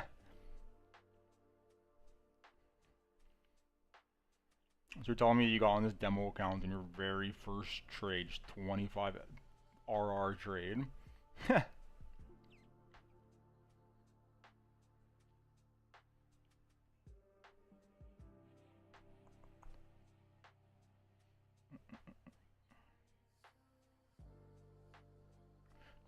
Also depends on your stop loss, I suppose, right? Like when you say tight stop loss, are you talking like this? Like you entered right there with like a stop like right there.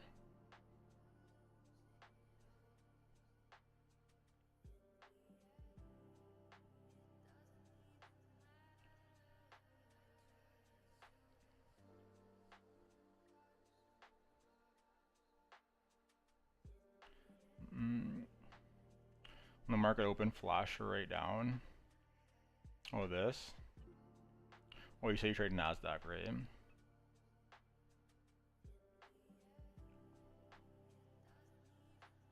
Traded this?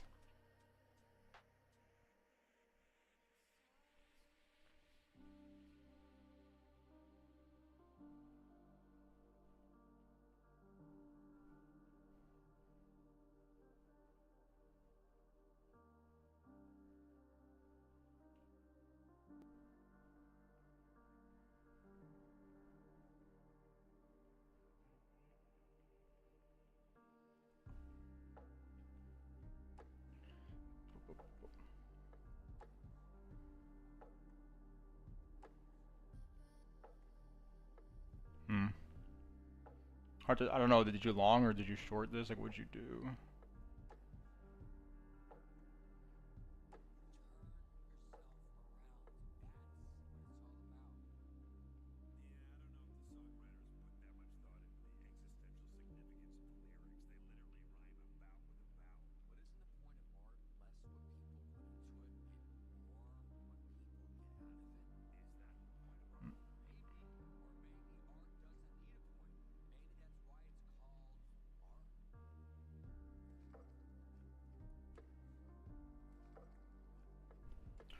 Boom, boom.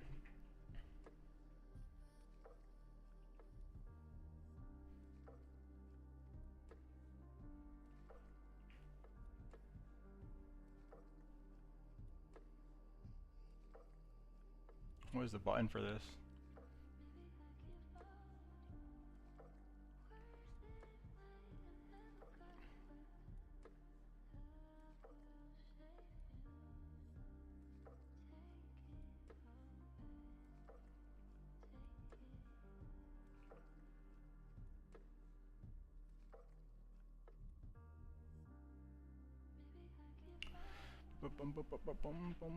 From the pre-market, I set up sale.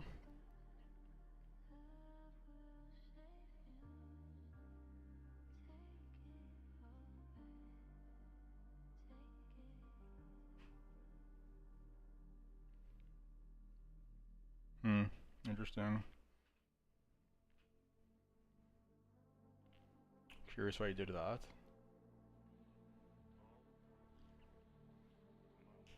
You can't even see like the RTH order flow, right?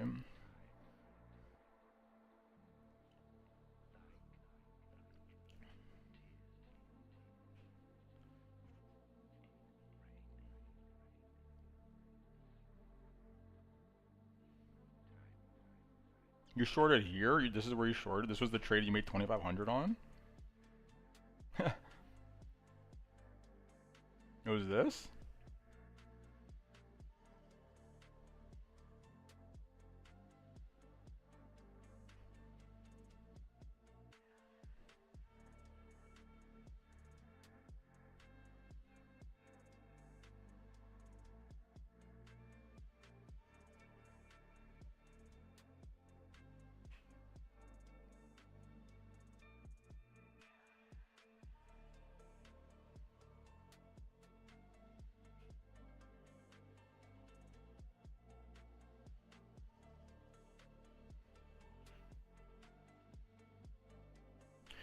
Suspicious, right? Incredibly suspicious place to be shorting. Another red flag. Another potential red flag I'm looking at here. The time 9:30. Yeah, I can see 9:30 is right here. 9:30 is right here.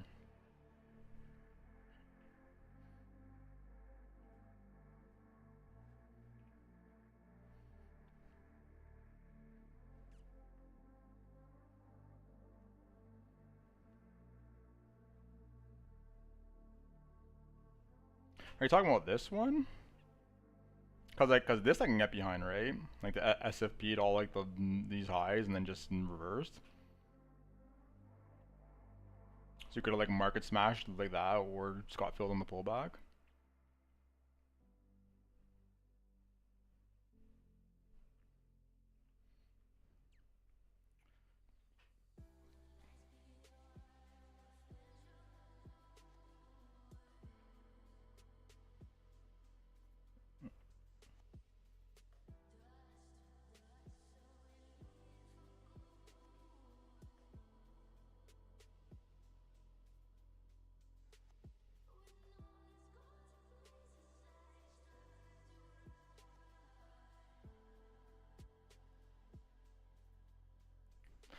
Bum bum bum bum bum bum bum bum.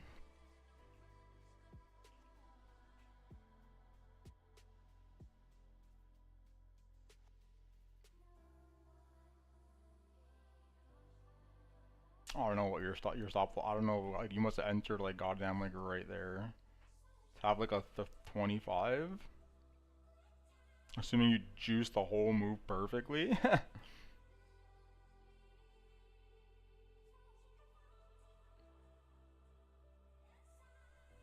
But let me get something to eat. So send this text actually first.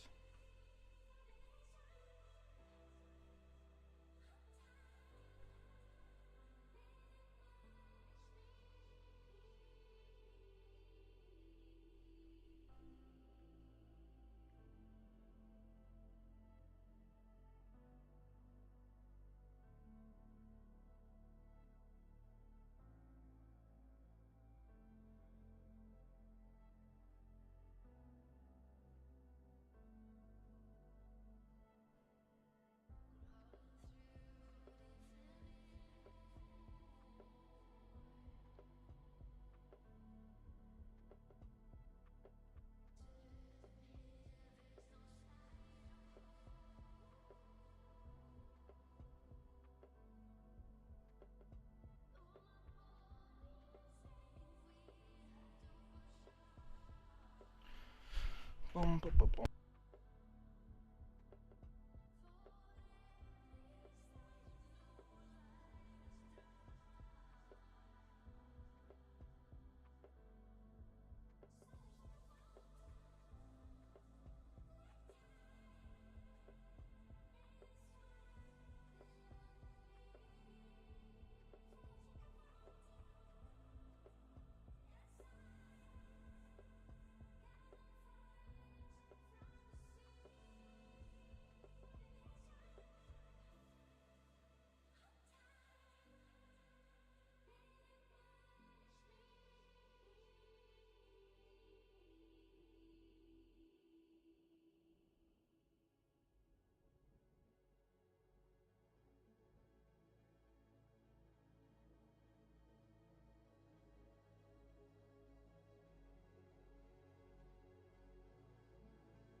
You can use the consistency formula to calculate it. Best possible trades with total profit.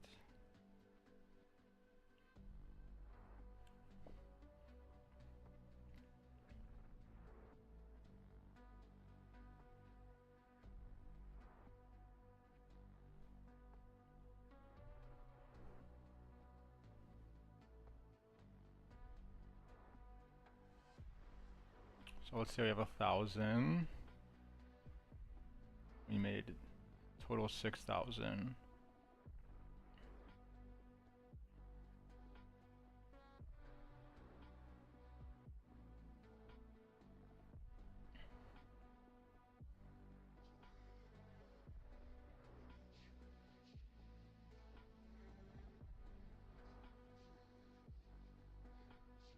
You said the number was what?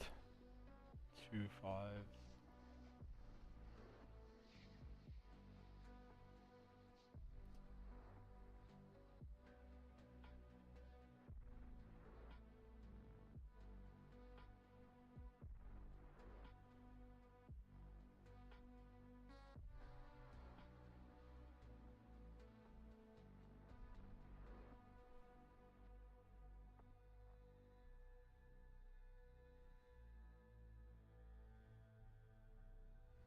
I don't even know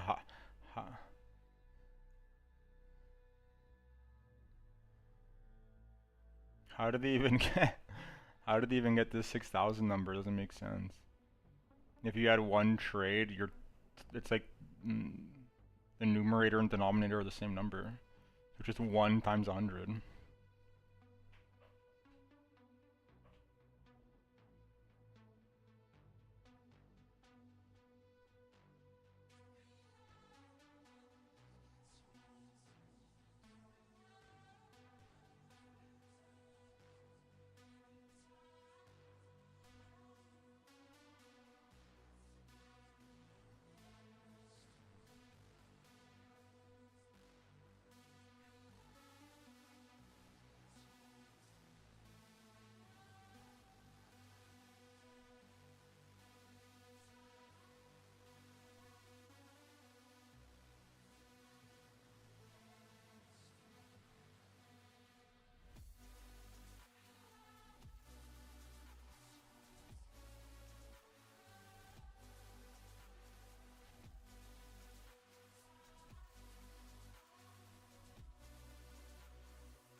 Bum, bum, bum, bum, bum, bum, bum.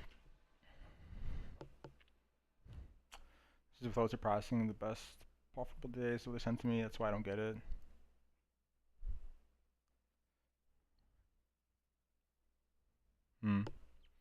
Music's done.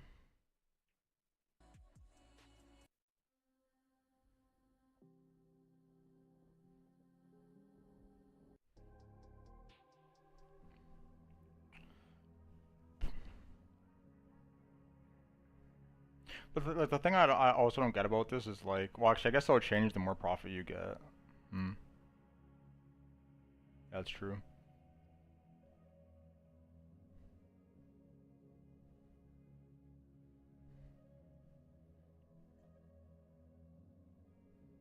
Yeah, I'd be a bit more mindful of how you're sizing the trades and whatnot.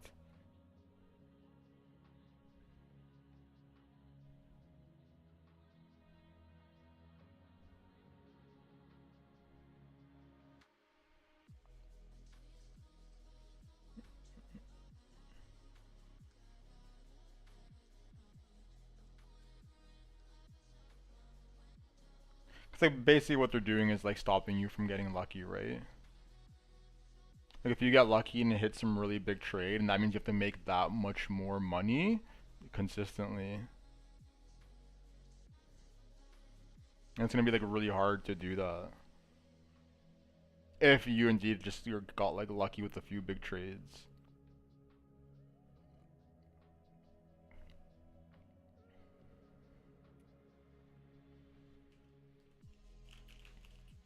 And the other thing that sucks about it too is like it's like what you're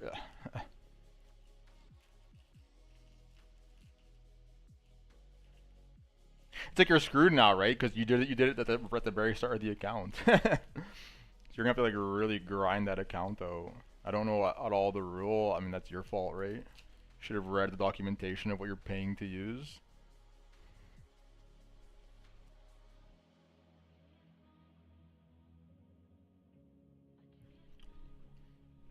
Unfortunately, you don't want to blame but yourself on that one.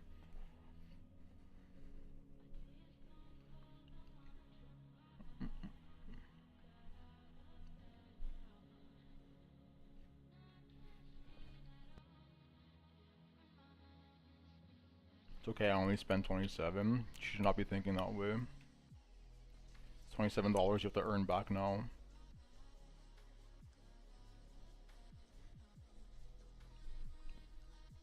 You should be 37, even worse. Even worse. Even worse. You know, if you read about like people that are incredibly wealthy, incredibly anal about not wasting money. At least at the start. It's okay, it's not a big deal. I mean, you say that, but how many times are you in this exact situation where you just wasted money on something and you say, okay, not a big deal? I'm gonna assume this is not the only time you say that.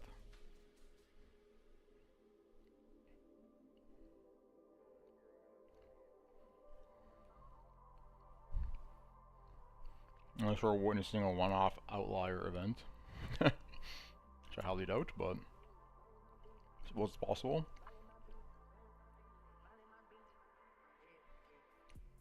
That's how futures works. You can paper trade and don't have to use real money.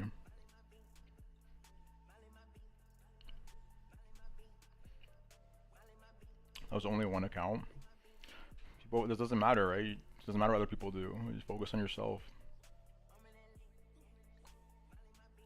Like, you have to realize who you're competing against, right? Who's playing the game, who you're taking trades against. Because the people you're trading against do not like losing money, do not like wasting money. But that thought, whatever you just said, it's okay, I only spent X amount, does not go through their fucking head. There's no acceptable unnecessary loss. And everyone thinks that way. So very bad mindset to be having.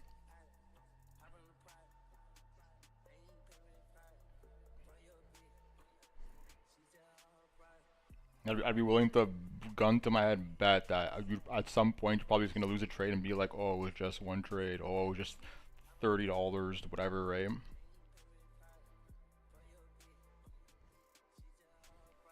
And that's probably gonna happen more than once.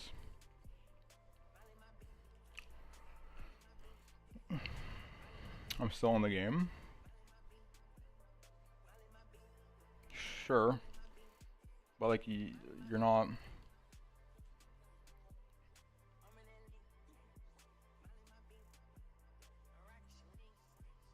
You're not thinking of things the right way. It's you have to think about the entirety. Like, you have to think about it from your career as a trader.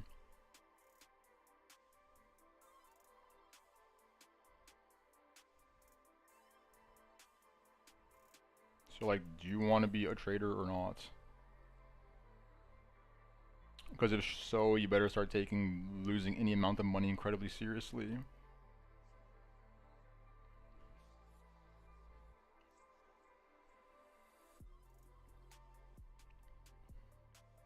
Doesn't matter if you kept the account or not, right? It's inconsequential when it comes to the grand scheme of you as a trader. It's one random account on September 2nd, 2025. It's going to be irrelevant a year from now. But that mindset, if you don't alter it, is not going to be irrelevant, right? It's going to be the same thing holding you back 2 months from now, same thing holding you back 4 months from now, and so on and so forth.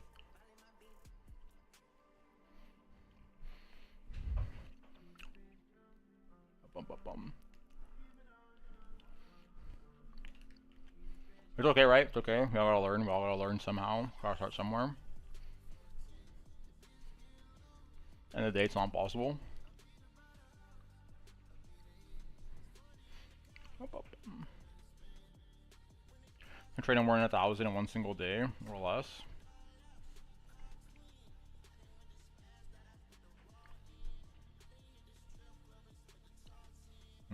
The thing that sucks for you is that the account is already like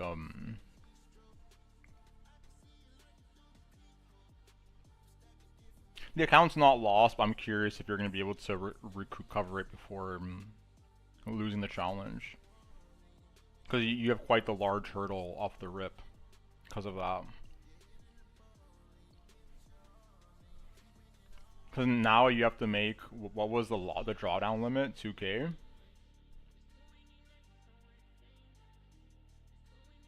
So now you have to make like way more, right? Like 64 or whatever you said.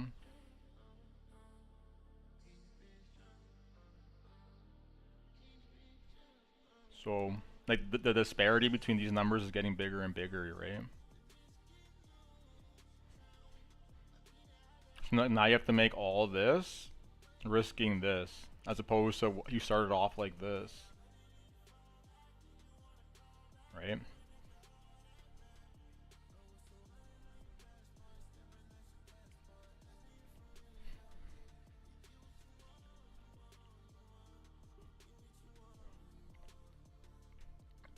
God damn, you're choked on water.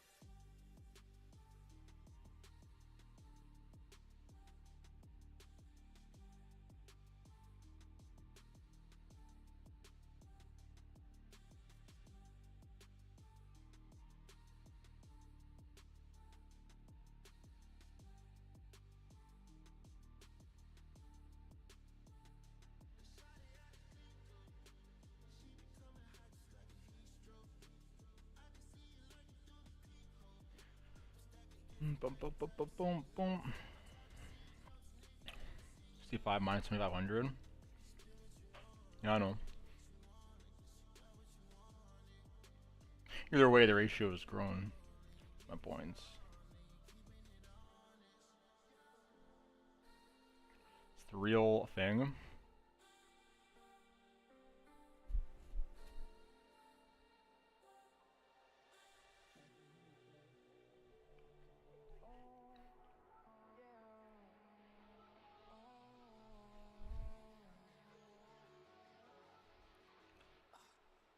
Well, yeah, I would go make sure you read all the rules.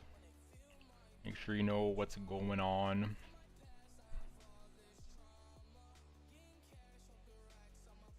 Make use of the account, right? Get some good practice.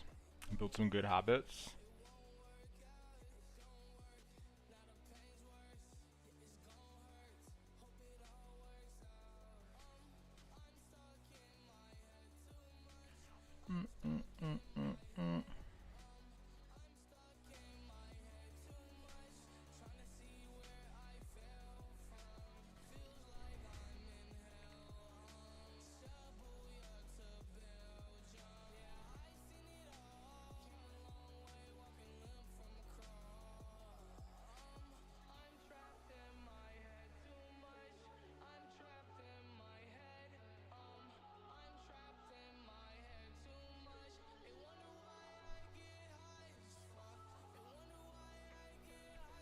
Shout out to the math though, right? Shout out to the math.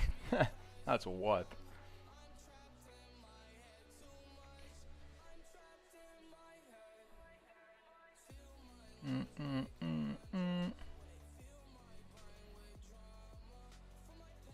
What's going on here? I have to get some of this data, see what's going on.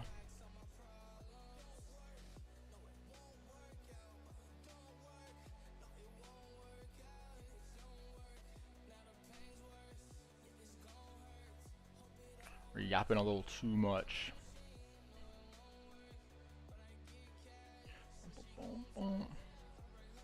I stay under the 40%.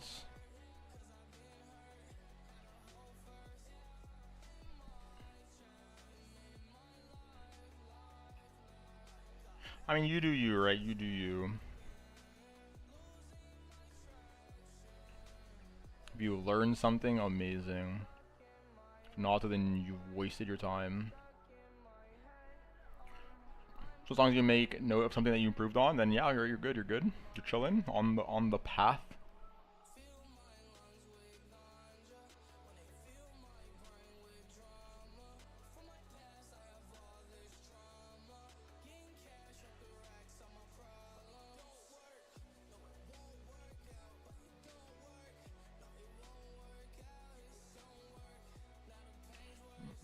Oh yeah, it was on OKX. Where are these clowns at?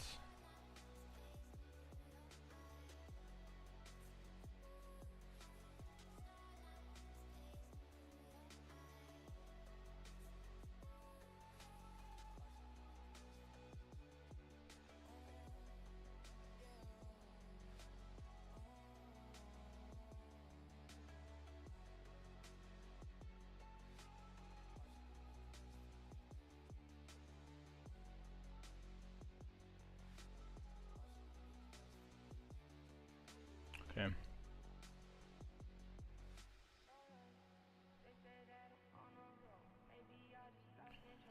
Bum bum bum bum bum bum bum bum bum bum. So you're waiting for that?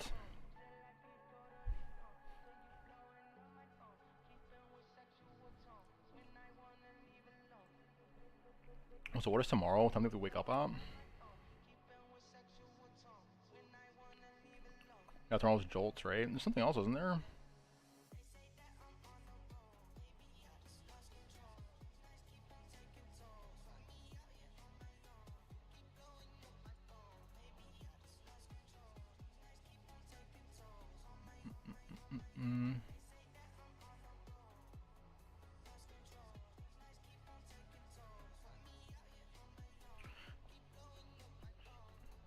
Time is it?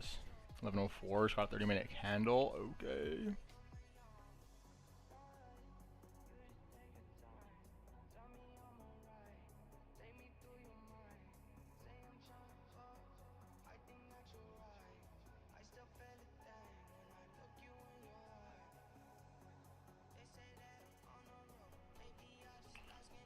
How's the order book looking?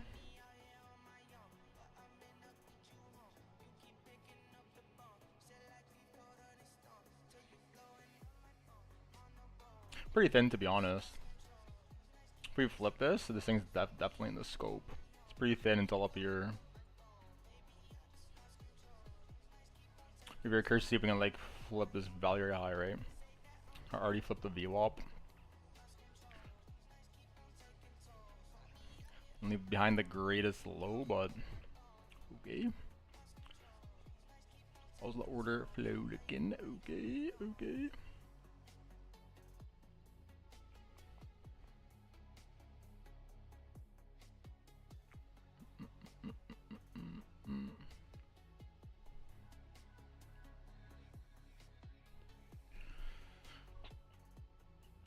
How about that Discord juice though? God damn. God damn.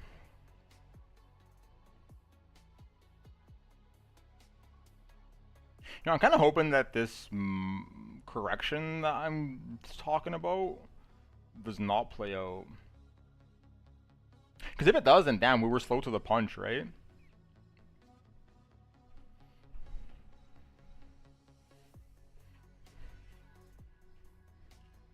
We were slow to the punch if that's the case. People were already like planning and executing for this in August.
Shout out to the math.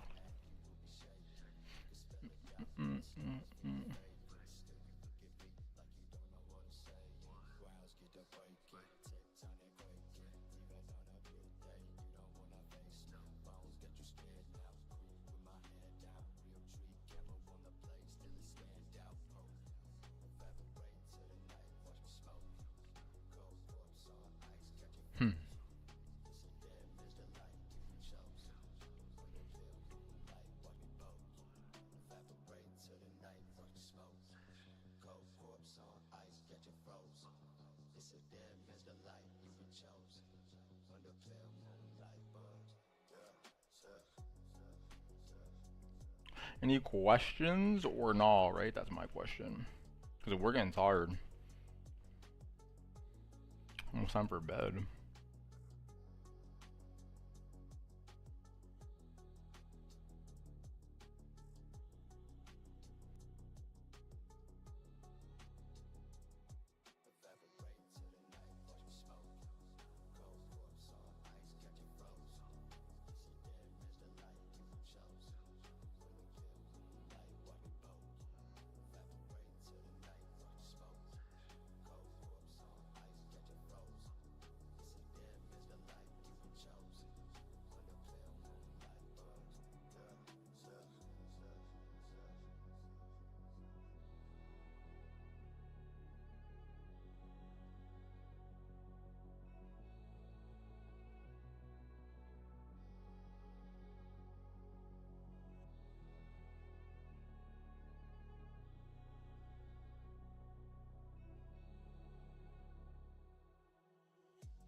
Goddamn Solano.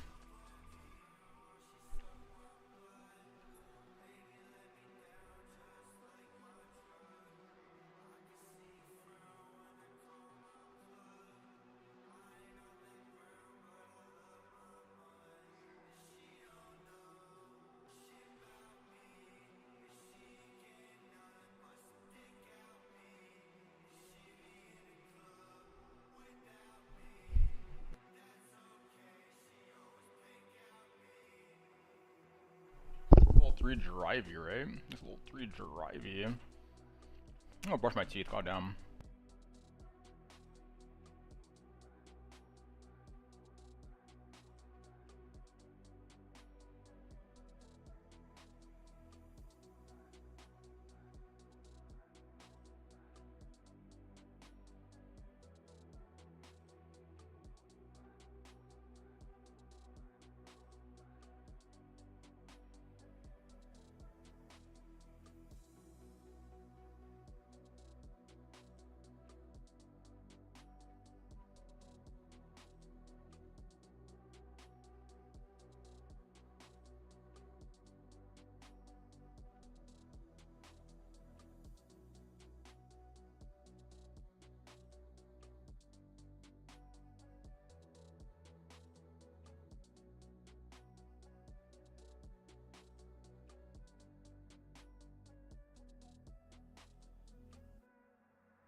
Damn, yeah, looking real through drivey, right? Yeesh.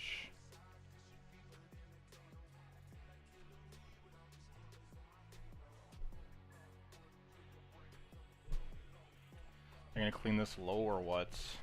Or what? Comes at 15.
Oh, damn, damn. It's middle time, damn.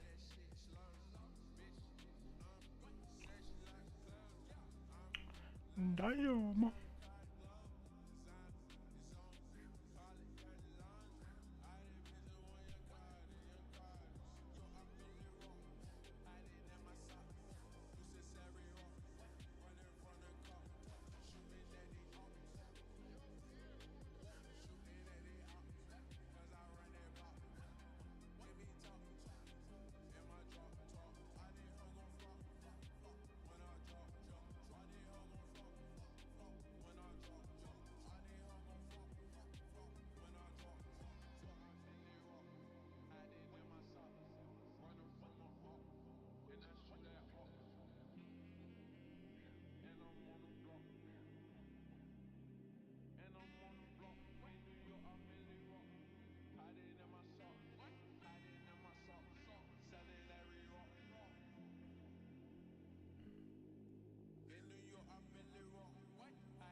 Show to the mouth.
God damn. I'm 21.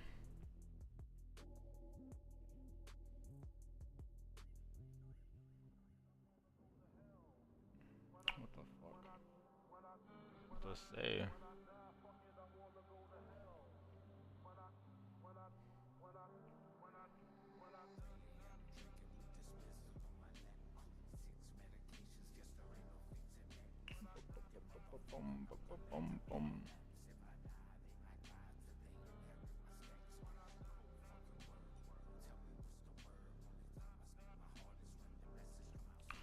So.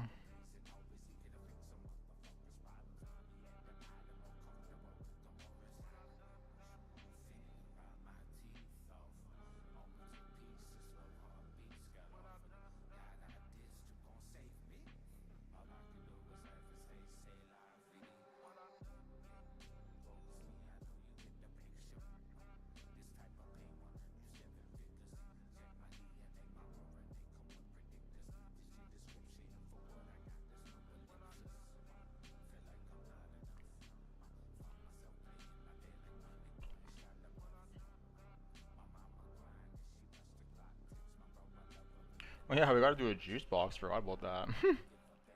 Damn near forgot about it.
Hmm.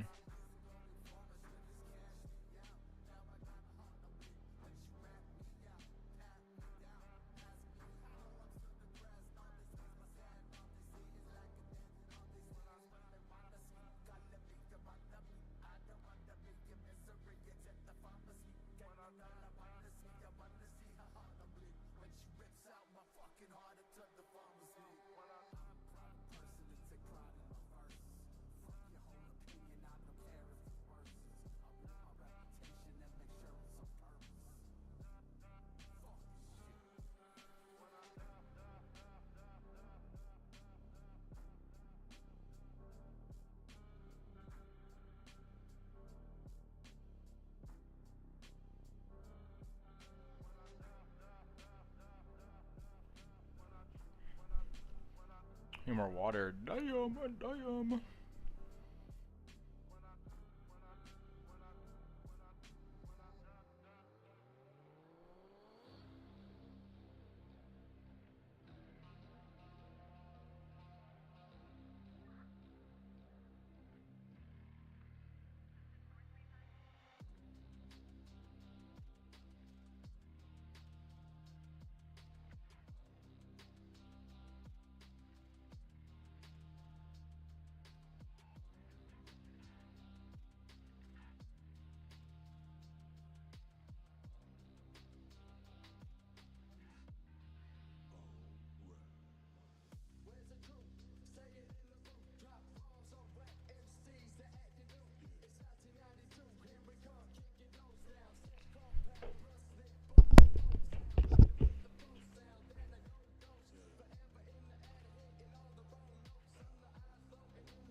time is it? 30-minute candle. Okay, okay.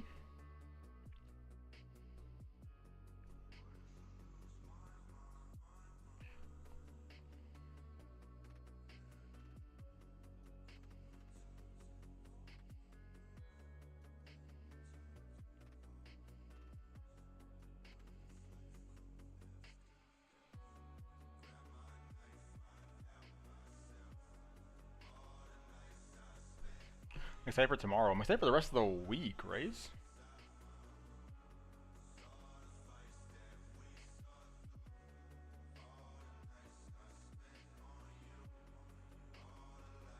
So much data.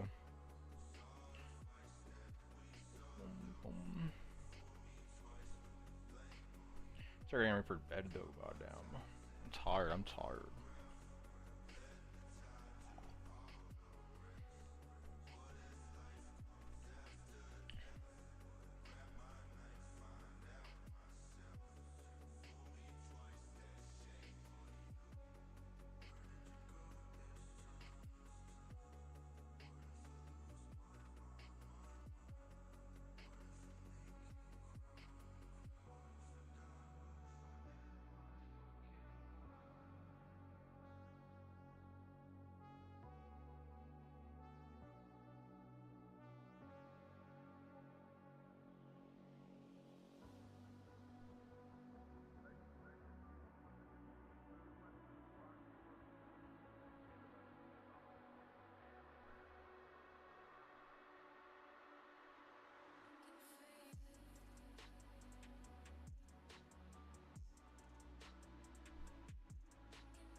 Oh, it's been. God, damn.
This get taken yet? Not yet.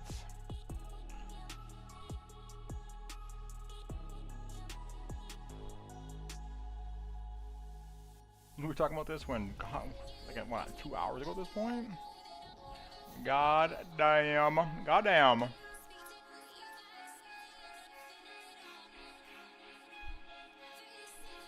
lower this a bit.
What's up?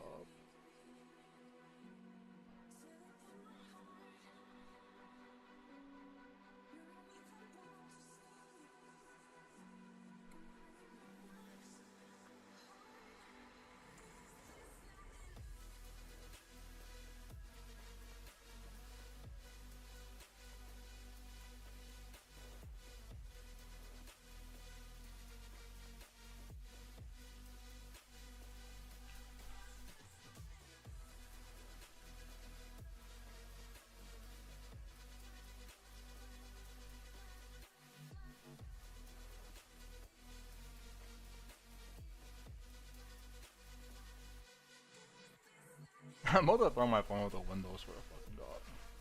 Swear to god. Actually makes my blood fucking boil.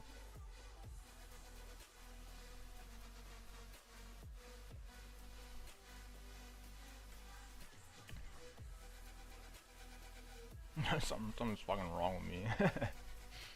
Boy, there's something wrong with me.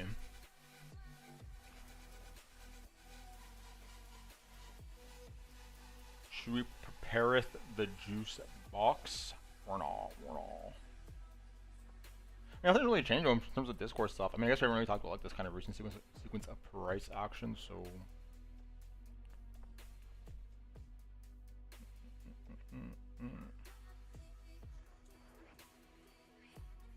We kind of did though, right? Kind of did. I already talked about this. Already talked about this. Already talked about this.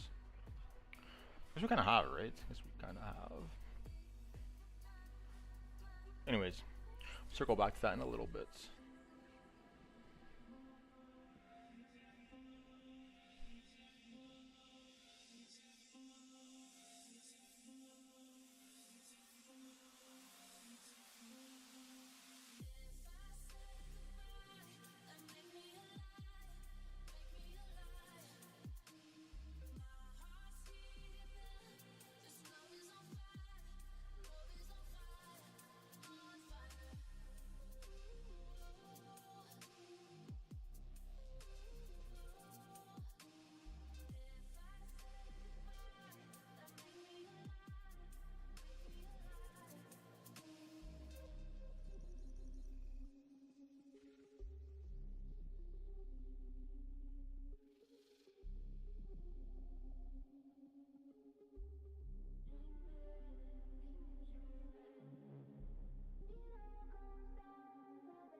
Actually, you know, before we do the juice box, I should probably get a better look at this. Zoom this out a little.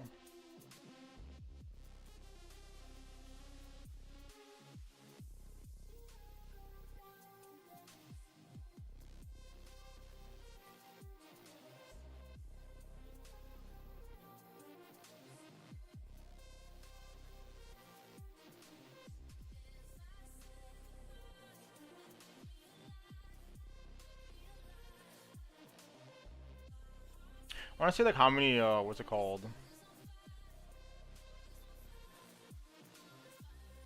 How many shorts are up here, right? Cause like this is definitely in the scope, and like right now there's like a good amount of shorts down here that are underwater, so like I suspect we're gonna top at least this, if not this. But I'm curious like how much potential for like follow through is there.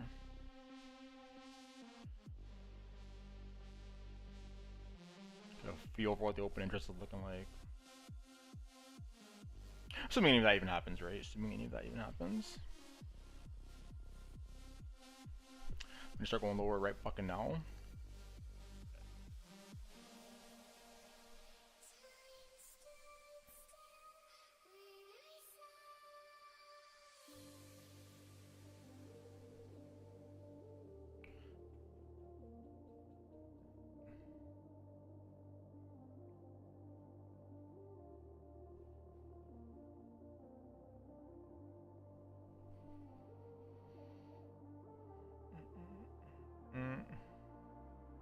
put it on, I don't know, 8 hour, I guess.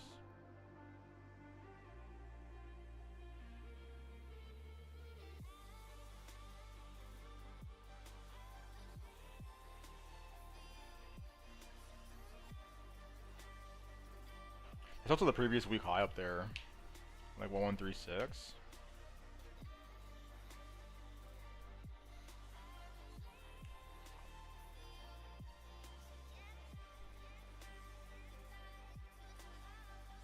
Like this poor high is like quite the sweep. What's the math like on this? Hmm.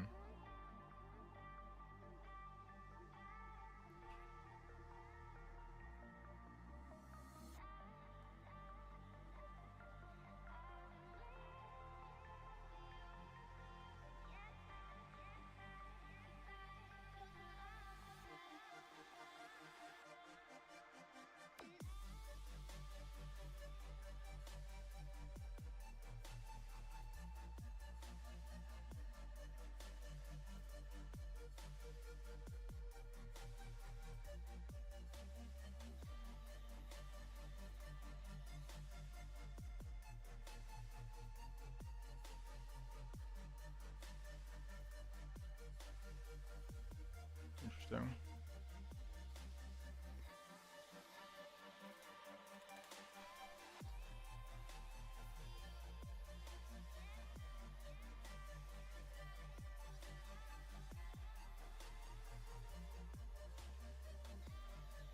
One 117.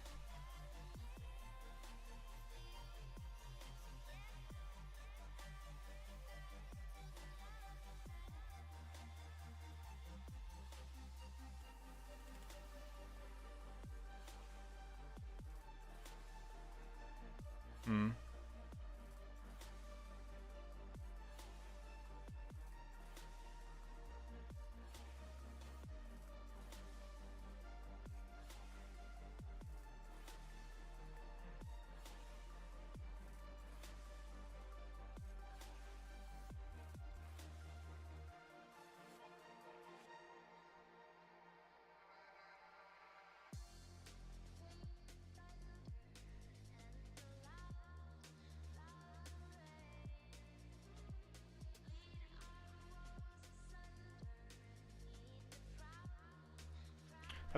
Definitely potential, right? There's definitely some squeeze potential here.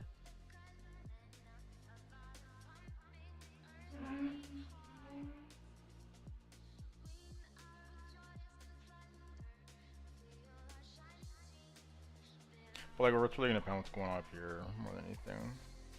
Right away. Boom, boom, boom. Yeah, if we like get up to here and then like whatever, and you kind of like news drops or whatever, sheesh, sheesh. Look out, right? Look out.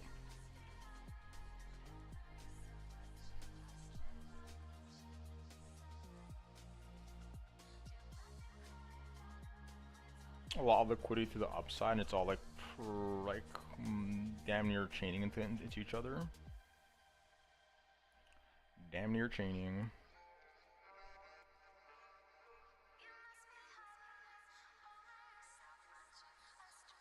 Plus, it, like,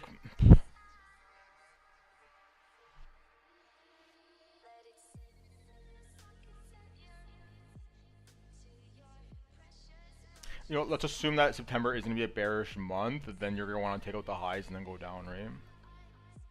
So it would be like, make sense in that regard. And if not, this will catch a lot of people off guard anyways, right? If we are going to continue the upside, and it's not going to be a bearish month, it should probably be starting now, right?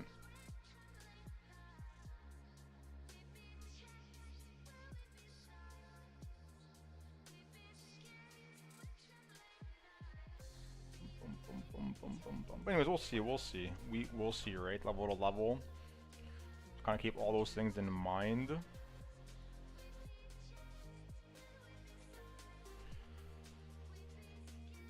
$54. About to get a 4-hour candle. Okay. What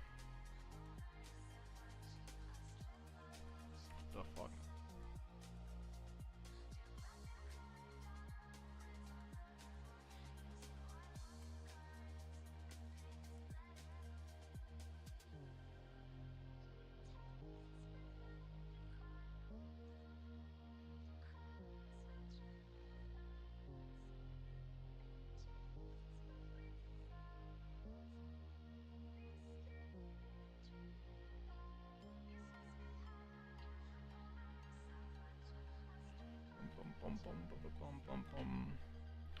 How long has it been?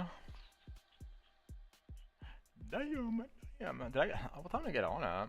It's been hella late.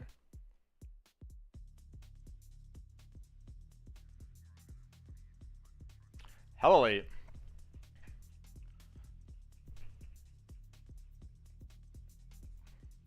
Everything else doing okay. Okay.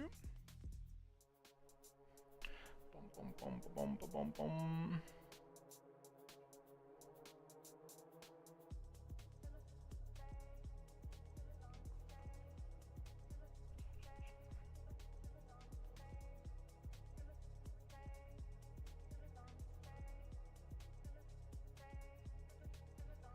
I have to wait for it to look at OKX. I'm sorry, I'll look at Hyperliquid on my laptop, right? See what's Gucci with the Hyperliquid open interest.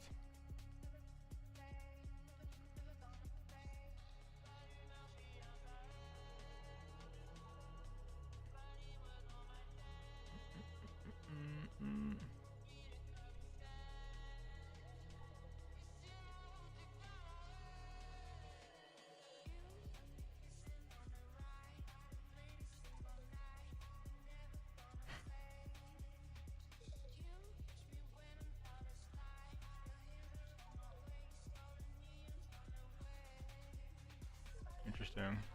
And the other thing with the situation is it's like the liquidations are like distributed amongst the exchanges, right? Like some of them have a shit ton here and some have a shit ton up here.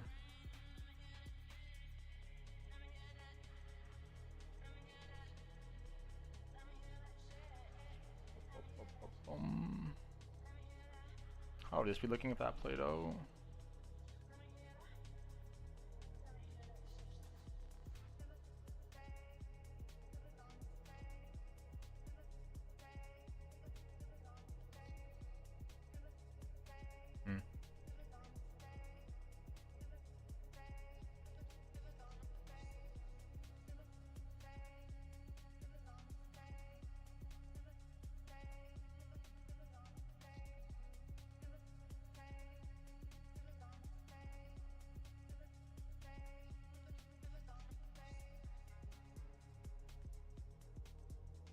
Interesting.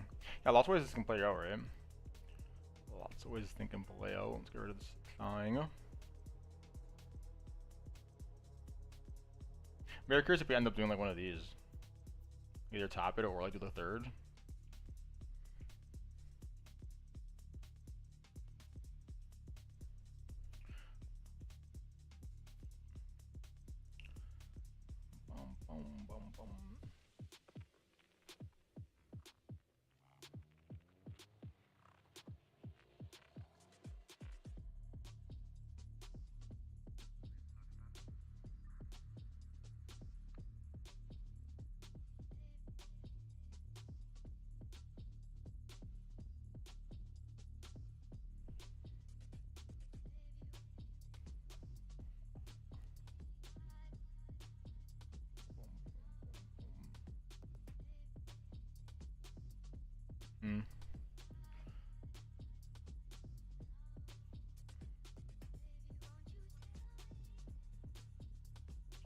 Hyperliquid, what are we cooking with?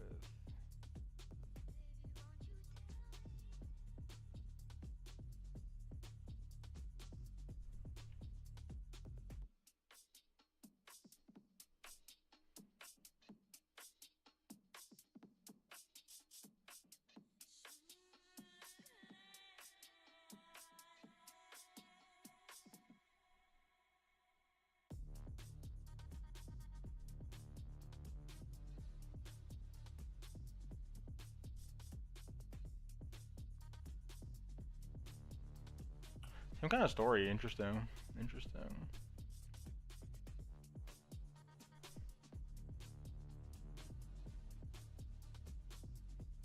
This is definitely in the cards, right? This is definitely in the cards.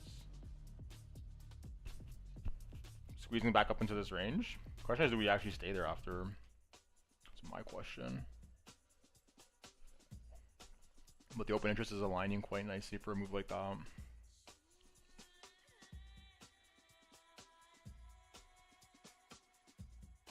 Especially if like the Nasdaq and the S are gonna like sweep at least this shit. Especially on Nasdaq, right?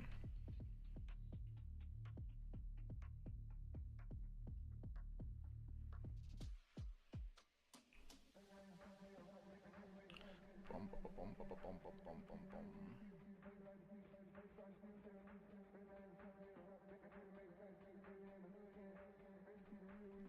Interesting at times ahead.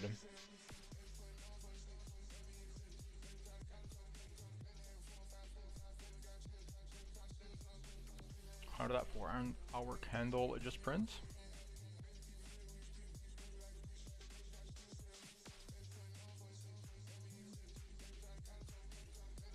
Bum, bum, bum, bum, bum, bum.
I need something more chill right now. I'm trying to go to bed. Where's that? Should we do a bit of a throwback for the juice box? Probably get this started. Yeah, what time is it? 12:03.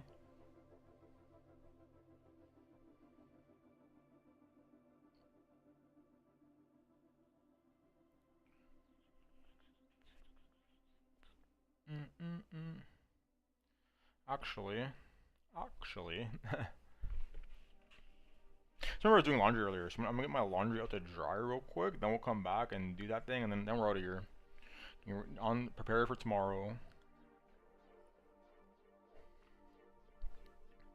So I'm kind of excited to go to bed. I've been reading some interesting stuff lately.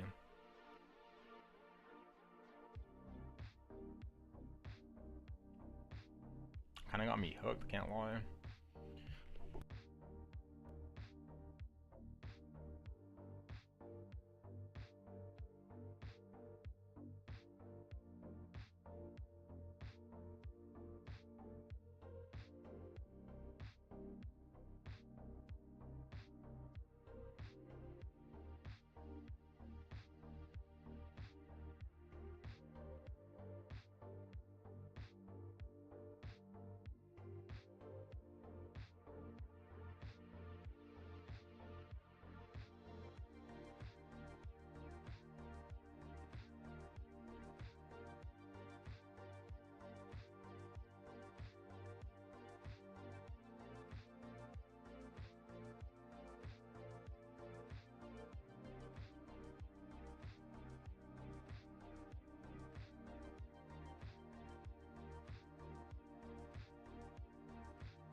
Okay.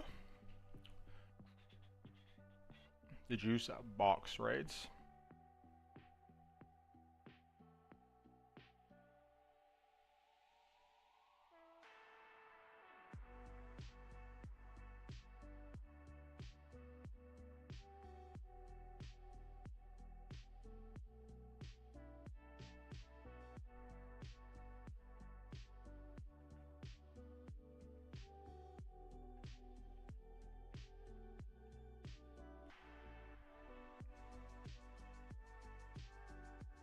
Actually, before that, let me just look at this real quick.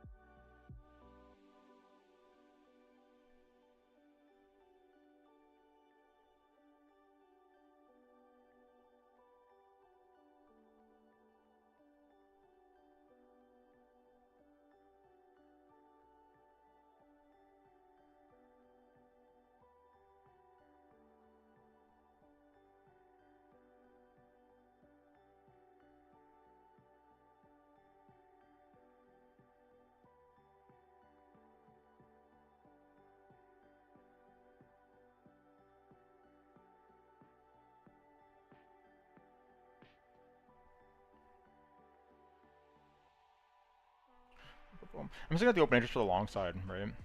Because I'm like, if we do start to lose this,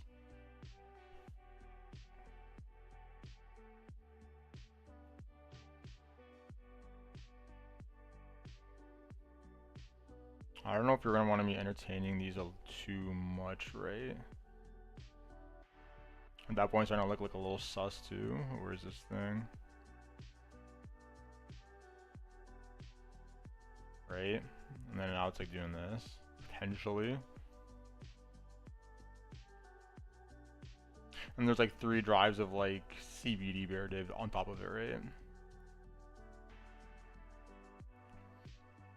It's like the MACD too. Obviously not the strongest trending moves here. But you knew that, right? You knew that? You knew that, you could just tell. I'm not particularly impulsive.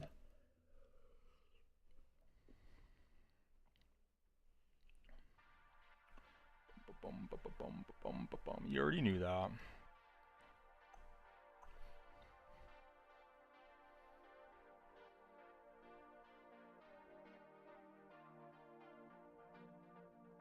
This candle's what, 1088?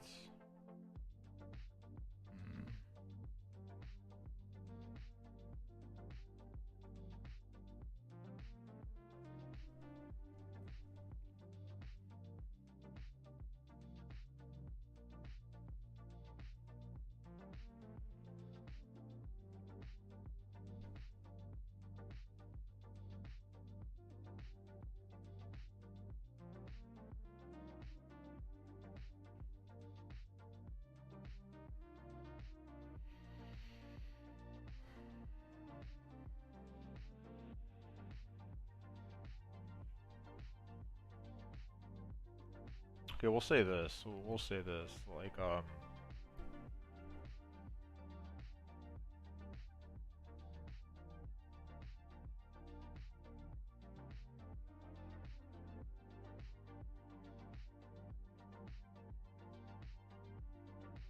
how's the higher time frame looking?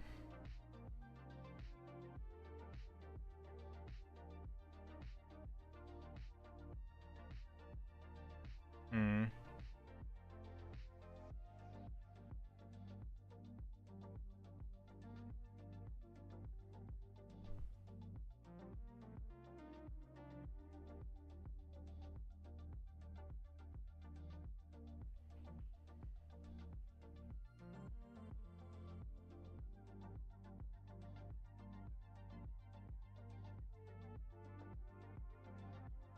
Like, I'm almost inclined to say, like, it's holding here, or like, I'm not entertaining it kind of thing.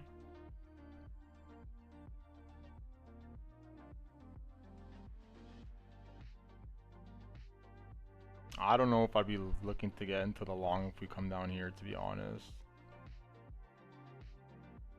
Like, I think there's like value area high holds on like the retest of this garbage.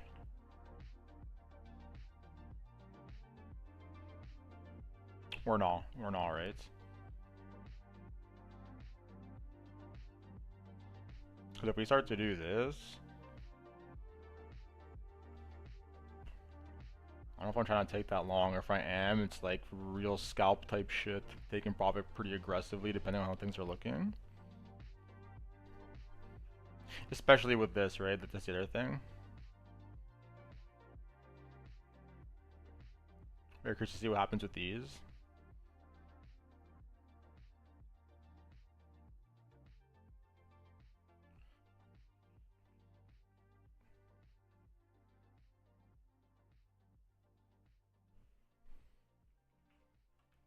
So we'll say something like,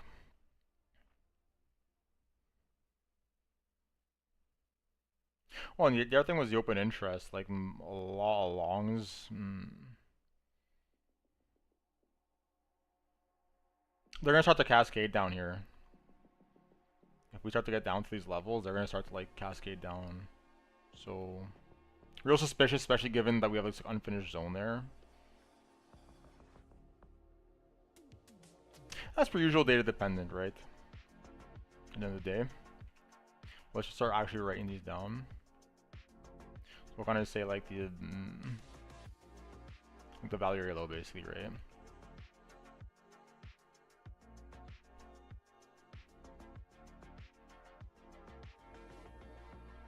It's like a lot of confluence building there, plus all the VWAPs. Maybe it comes down to this range. Like I've been looking at the open interest, but like something in this region, right? Basically, it's like this like inefficient candle, right? It's inefficiency.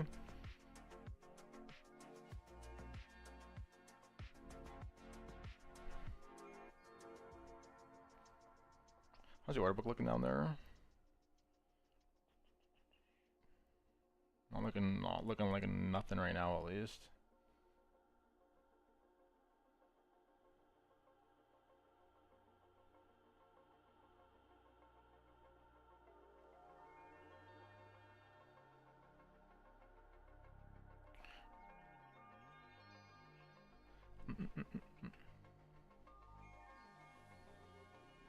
What kind of bullish retest of that?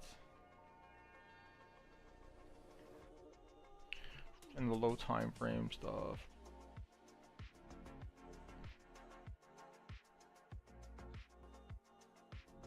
That's the other thing, is like this little sweep right here would get most of like the high leverage people.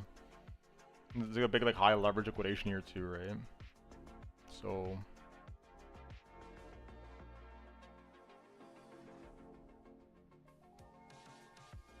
plus realistically, if I'm thinking this, probably most people are thinking the same thing.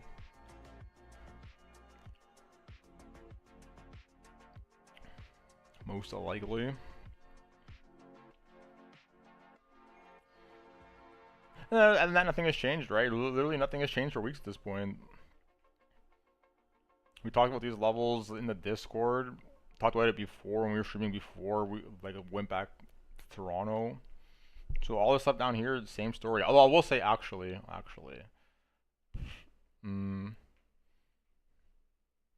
quite likely we're not stopping here, right?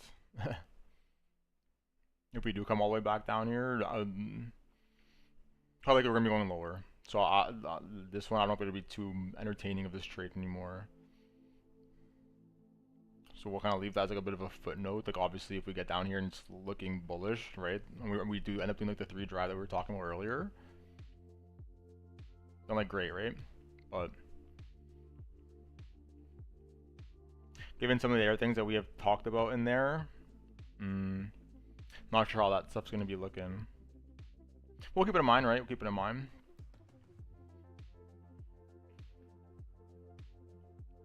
Kind of just say the high time frame levels to the downside previously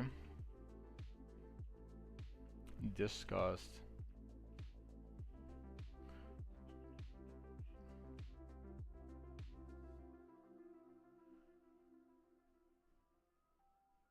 And for the upside, I don't know. I'm not really too keen on chasing this. The risk reward just doesn't make too much sense. Given like this box we were talking about earlier.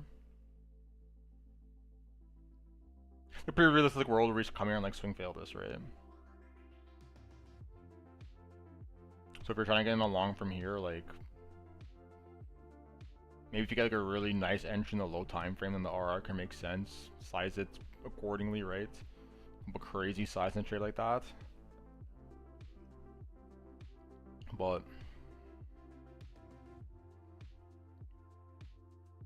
like maybe if we get this and then it kind of breaks out and there's a retest before sweeping, then you can like get in on the retest, like a tight validation.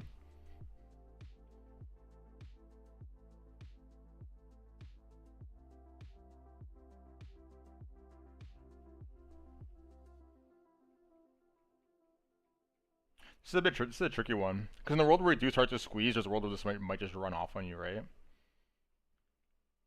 Like normally you'd be thinking like, okay, if I'm not gonna get in now, I'm gonna wait till like the next level, right? Which is like probably flipping this. But there's a world where this like squeezes super hard. Kind of stuff we were talking about earlier for the past like 20 minutes.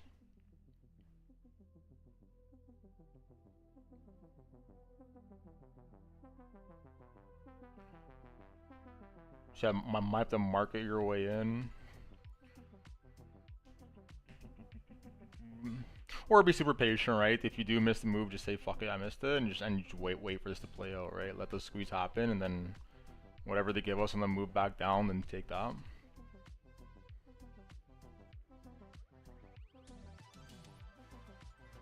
So we'll kind of just say, why isn't this working?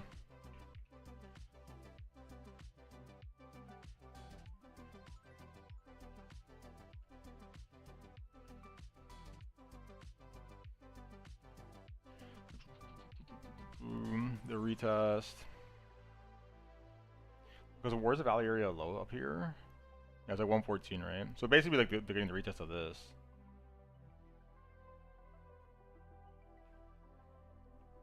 If we are gonna be finding acceptance back in here,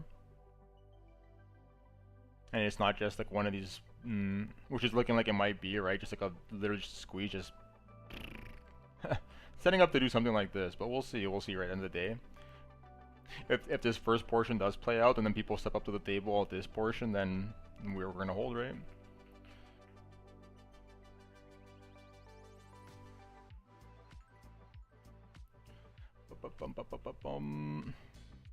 That should cover it, right? That should cover it for some while too. Like that would be quite the volatile move to come all the way back there and then retest down. Oh shit, we undid it. Oh no. Oh, it worked. What the hell? Sick.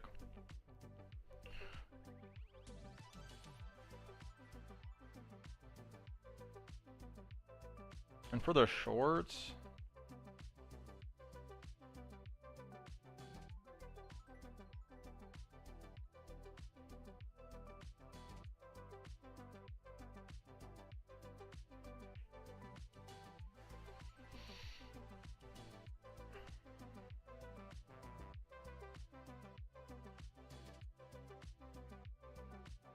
there's a couple, right? There's a couple.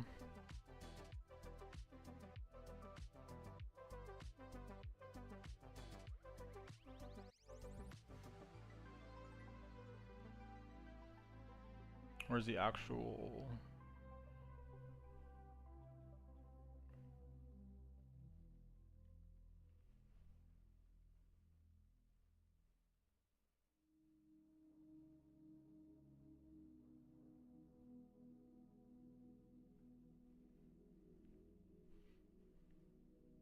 Yeah, these would be the first ones, right? Obviously. Like we talked about this one quite early into the stream. And this one's kind of like the level that we've been talking about when we were talking about the open interest in regards to... Does this like squeeze lead into us squeezing this level, right? It's going to depend on what happens at this level. So if everyone hops into the short here, I think we have the fib drawn too, right? Just delete some of these for now.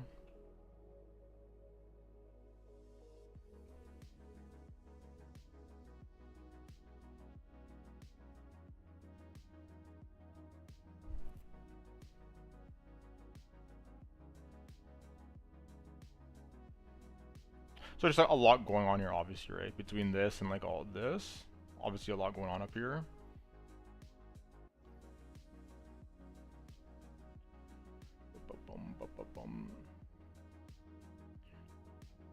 quite the pivotal battle, right? This is gonna be quite the pivotal battle right here between bulls and bears. Both on the initial push, and if the initial push works, then on the retest. Key zone right here coming up in the game. But for now, we'll say that this like lower time frame, like 886, right, that we were looking at. So kind of just like sweep of the 112.6. The one would be the 113.7k sweep, right?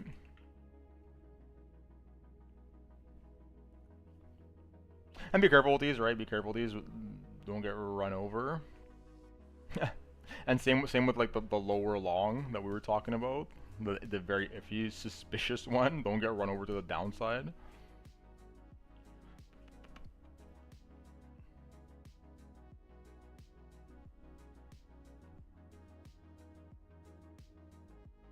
After that, it'd be the yellow zone, right? That's kind of the stuff that we've been looking at on Discord.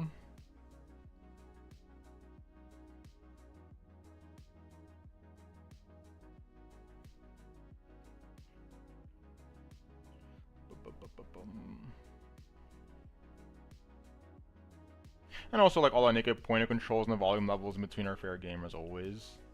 I mean, mindful of them.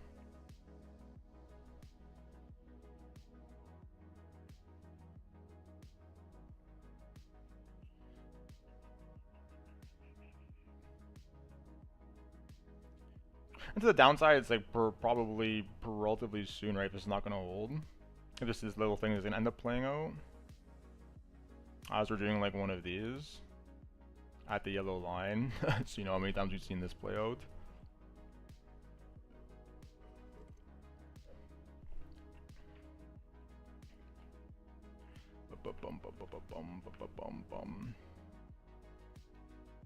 Just I'm sure people have already got filled on the shore here, right? I'm sure more people are gonna be watching to like flip this little zone right there.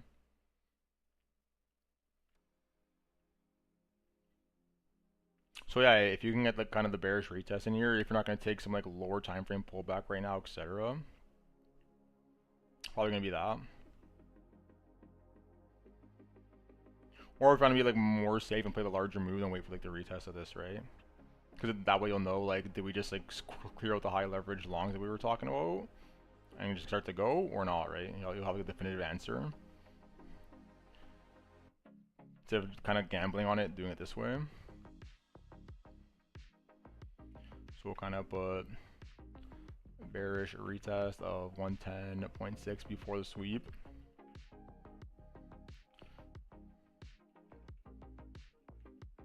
Maybe even after, right? Maybe even after. Depending on how things are looking. If it does just end up doing like start to do one of this.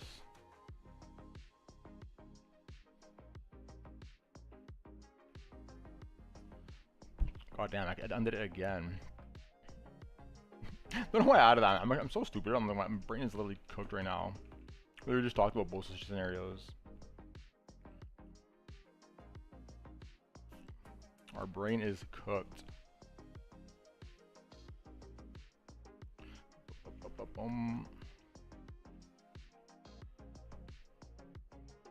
So like either these two zones, right? This or this.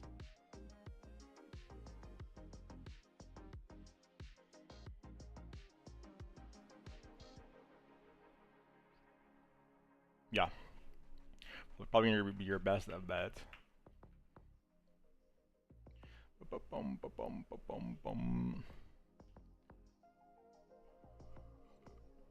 That should do it, right? Not the best juice box, definitely a little out of it. A little out of the routine, bringing a little slow. But good enough. Good enough to get the juices flowing as per usual. We're gonna get out of there here though, by the time we go to bed, 12:30, damn. To our usual finishing routine. Pretty short one, right? In terms of the shouting out. Shout out to Juve. I don't even know how to say his name. Juve, Juve, I don't know, but shout out to him. I'm out here, we'll be back tomorrow. Usual time, 8 p.m. Eastern or so. excited to see how the rest of the week turns out, right? Excited for the rest of the week to see how it turns out. Can't even speak.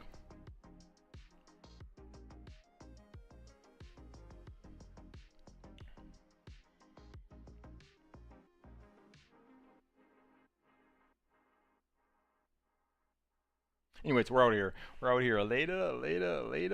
We'll be back at it again tomorrow. Later. Later.